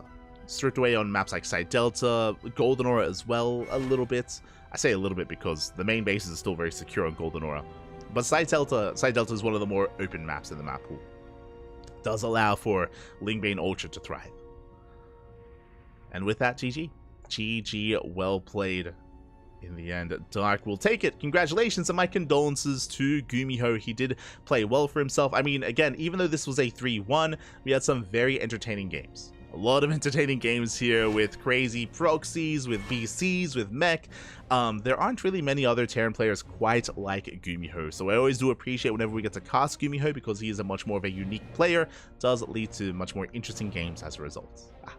Let's go. GG, well played. And with that, congratulations to Dark. If you want to support this tournament, if you want to support the Korean StarCraft League, you can do so via Patreon. !KSL in the chat, and you can have a look at the Patreon page. You can support the tournament. You can gain some benefits as well, like replay packs if you wish. It's all there. It's all laid out on the Patreon to help fund the event. Otherwise, if you wish to just, support the event in other ways, you can do so via following the channel. We do cast this tournament on a bi-weekly basis. As a heads up, this was a weekly at one point, but the support did kind of wane over time, so now it is a bi-weekly. Every 2 weeks. Every 2 weeks we have a KSL, so in 2 weeks' time, we'll be back once again. If you are unsatiated, if you want some more StarCraft, if you want some more content, then our next cast on this channel is going to be in a couple of hours. It is going to be the Master Swan Open, the MSO. If you're curious, what is the Master Swan Open and why is it a swan? Oh, don't worry about it. But it is a tournament that we host here on the CranKy Ducklings. Again, all of our tournaments, they all feature their own mascots. Like we have the Tenacious Turtle Tussle, we have the Sparkling Tuna Cup, we have the Grand Platypus Open, Sea Duckling Open, and Master Swan Open as well. It is a tournament for, as the name kind of implies, Masters players. It is for 4.7k and below. So it is for around Masters 3, Masters 2 players. If you happen to be around that MMR range, then you can join in as well. Bearing in mind though that we are quite strict. If you've ever exceeded that MMR 4.7k over the past 3 seasons, then you are ineligible to compete. On top of that, no off racing. We do not allow off racing in our amateur events, just as a heads up. Otherwise you can take part. The event is going to be taking place in 2 hours, I think. Jesus. Yeah, in 2.5 hours. So 2 hours and 30 minutes, we're going to be live with MSO. I know that it's not a very good time for players from the Americas, which is why we always praise the players that do show up from the Americas. They're very passionate. It's like at 5 a.m., like depending on where you are in America. Not the best time. But it's, earlier in the morning in Europe and in the evening if you're here in Australia. So if you want to take part, you can do so in the next MSO in 2 hours' time. Otherwise, thank you so much. Exclamation mark MSO in the chat.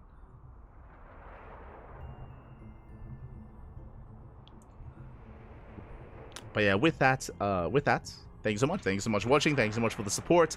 We're going to be heading off for the time being. Again, the stream is going to go back online in 2 hours.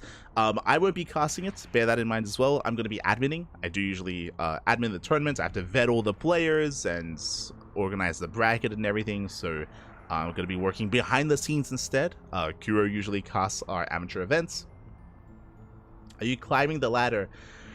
It's been a couple of days. It's true. I was supposed to ladder yesterday, but I didn't have the time. Technically, I could ladder right now for 2 hours. True. Should I? I don't know if I should. I don't know if that's the best idea. I mean, I'm not casting. True. Tempting. We'll see. But if you want to tune into my personal stream, you should. You're an animal, baby. You're an animal. it's a great idea. Just stream non-stop. Always stream. You're all animals. But yeah, if you want to follow myself, light_VIP on Twitch and Twitter, !light in the chat. I do stream throughout the week. I try to stream more regularly, but I at least stream maybe twice a week sort of thing whenever I'm not casting, but I'm trying to be more consistent with that. I'm trying. And yeah, with that, thanks so much for watching. Thanks so much for tuning in. We're going to be coming back online in 2 hours. For now, we're going to be heading off. You know what? I'll cave to the pressure. I'm gonna head off and get some food. I'm gonna refill my water. But sure, we'll have a short cheeky ladder session. We'll smooge on the ladder. We'll smooge. See you guys soon. Until then, thanks for watching. You can follow us on Twitter, Facebook, Instagram, YouTube, and Discord. All things CranKy Ducklings. If you want VODs are also on our YouTube channel, so do check them out if you wish. Otherwise, see you guys next time. Until then, hasta luego. Ciao, papi, ciao. Hasta luego.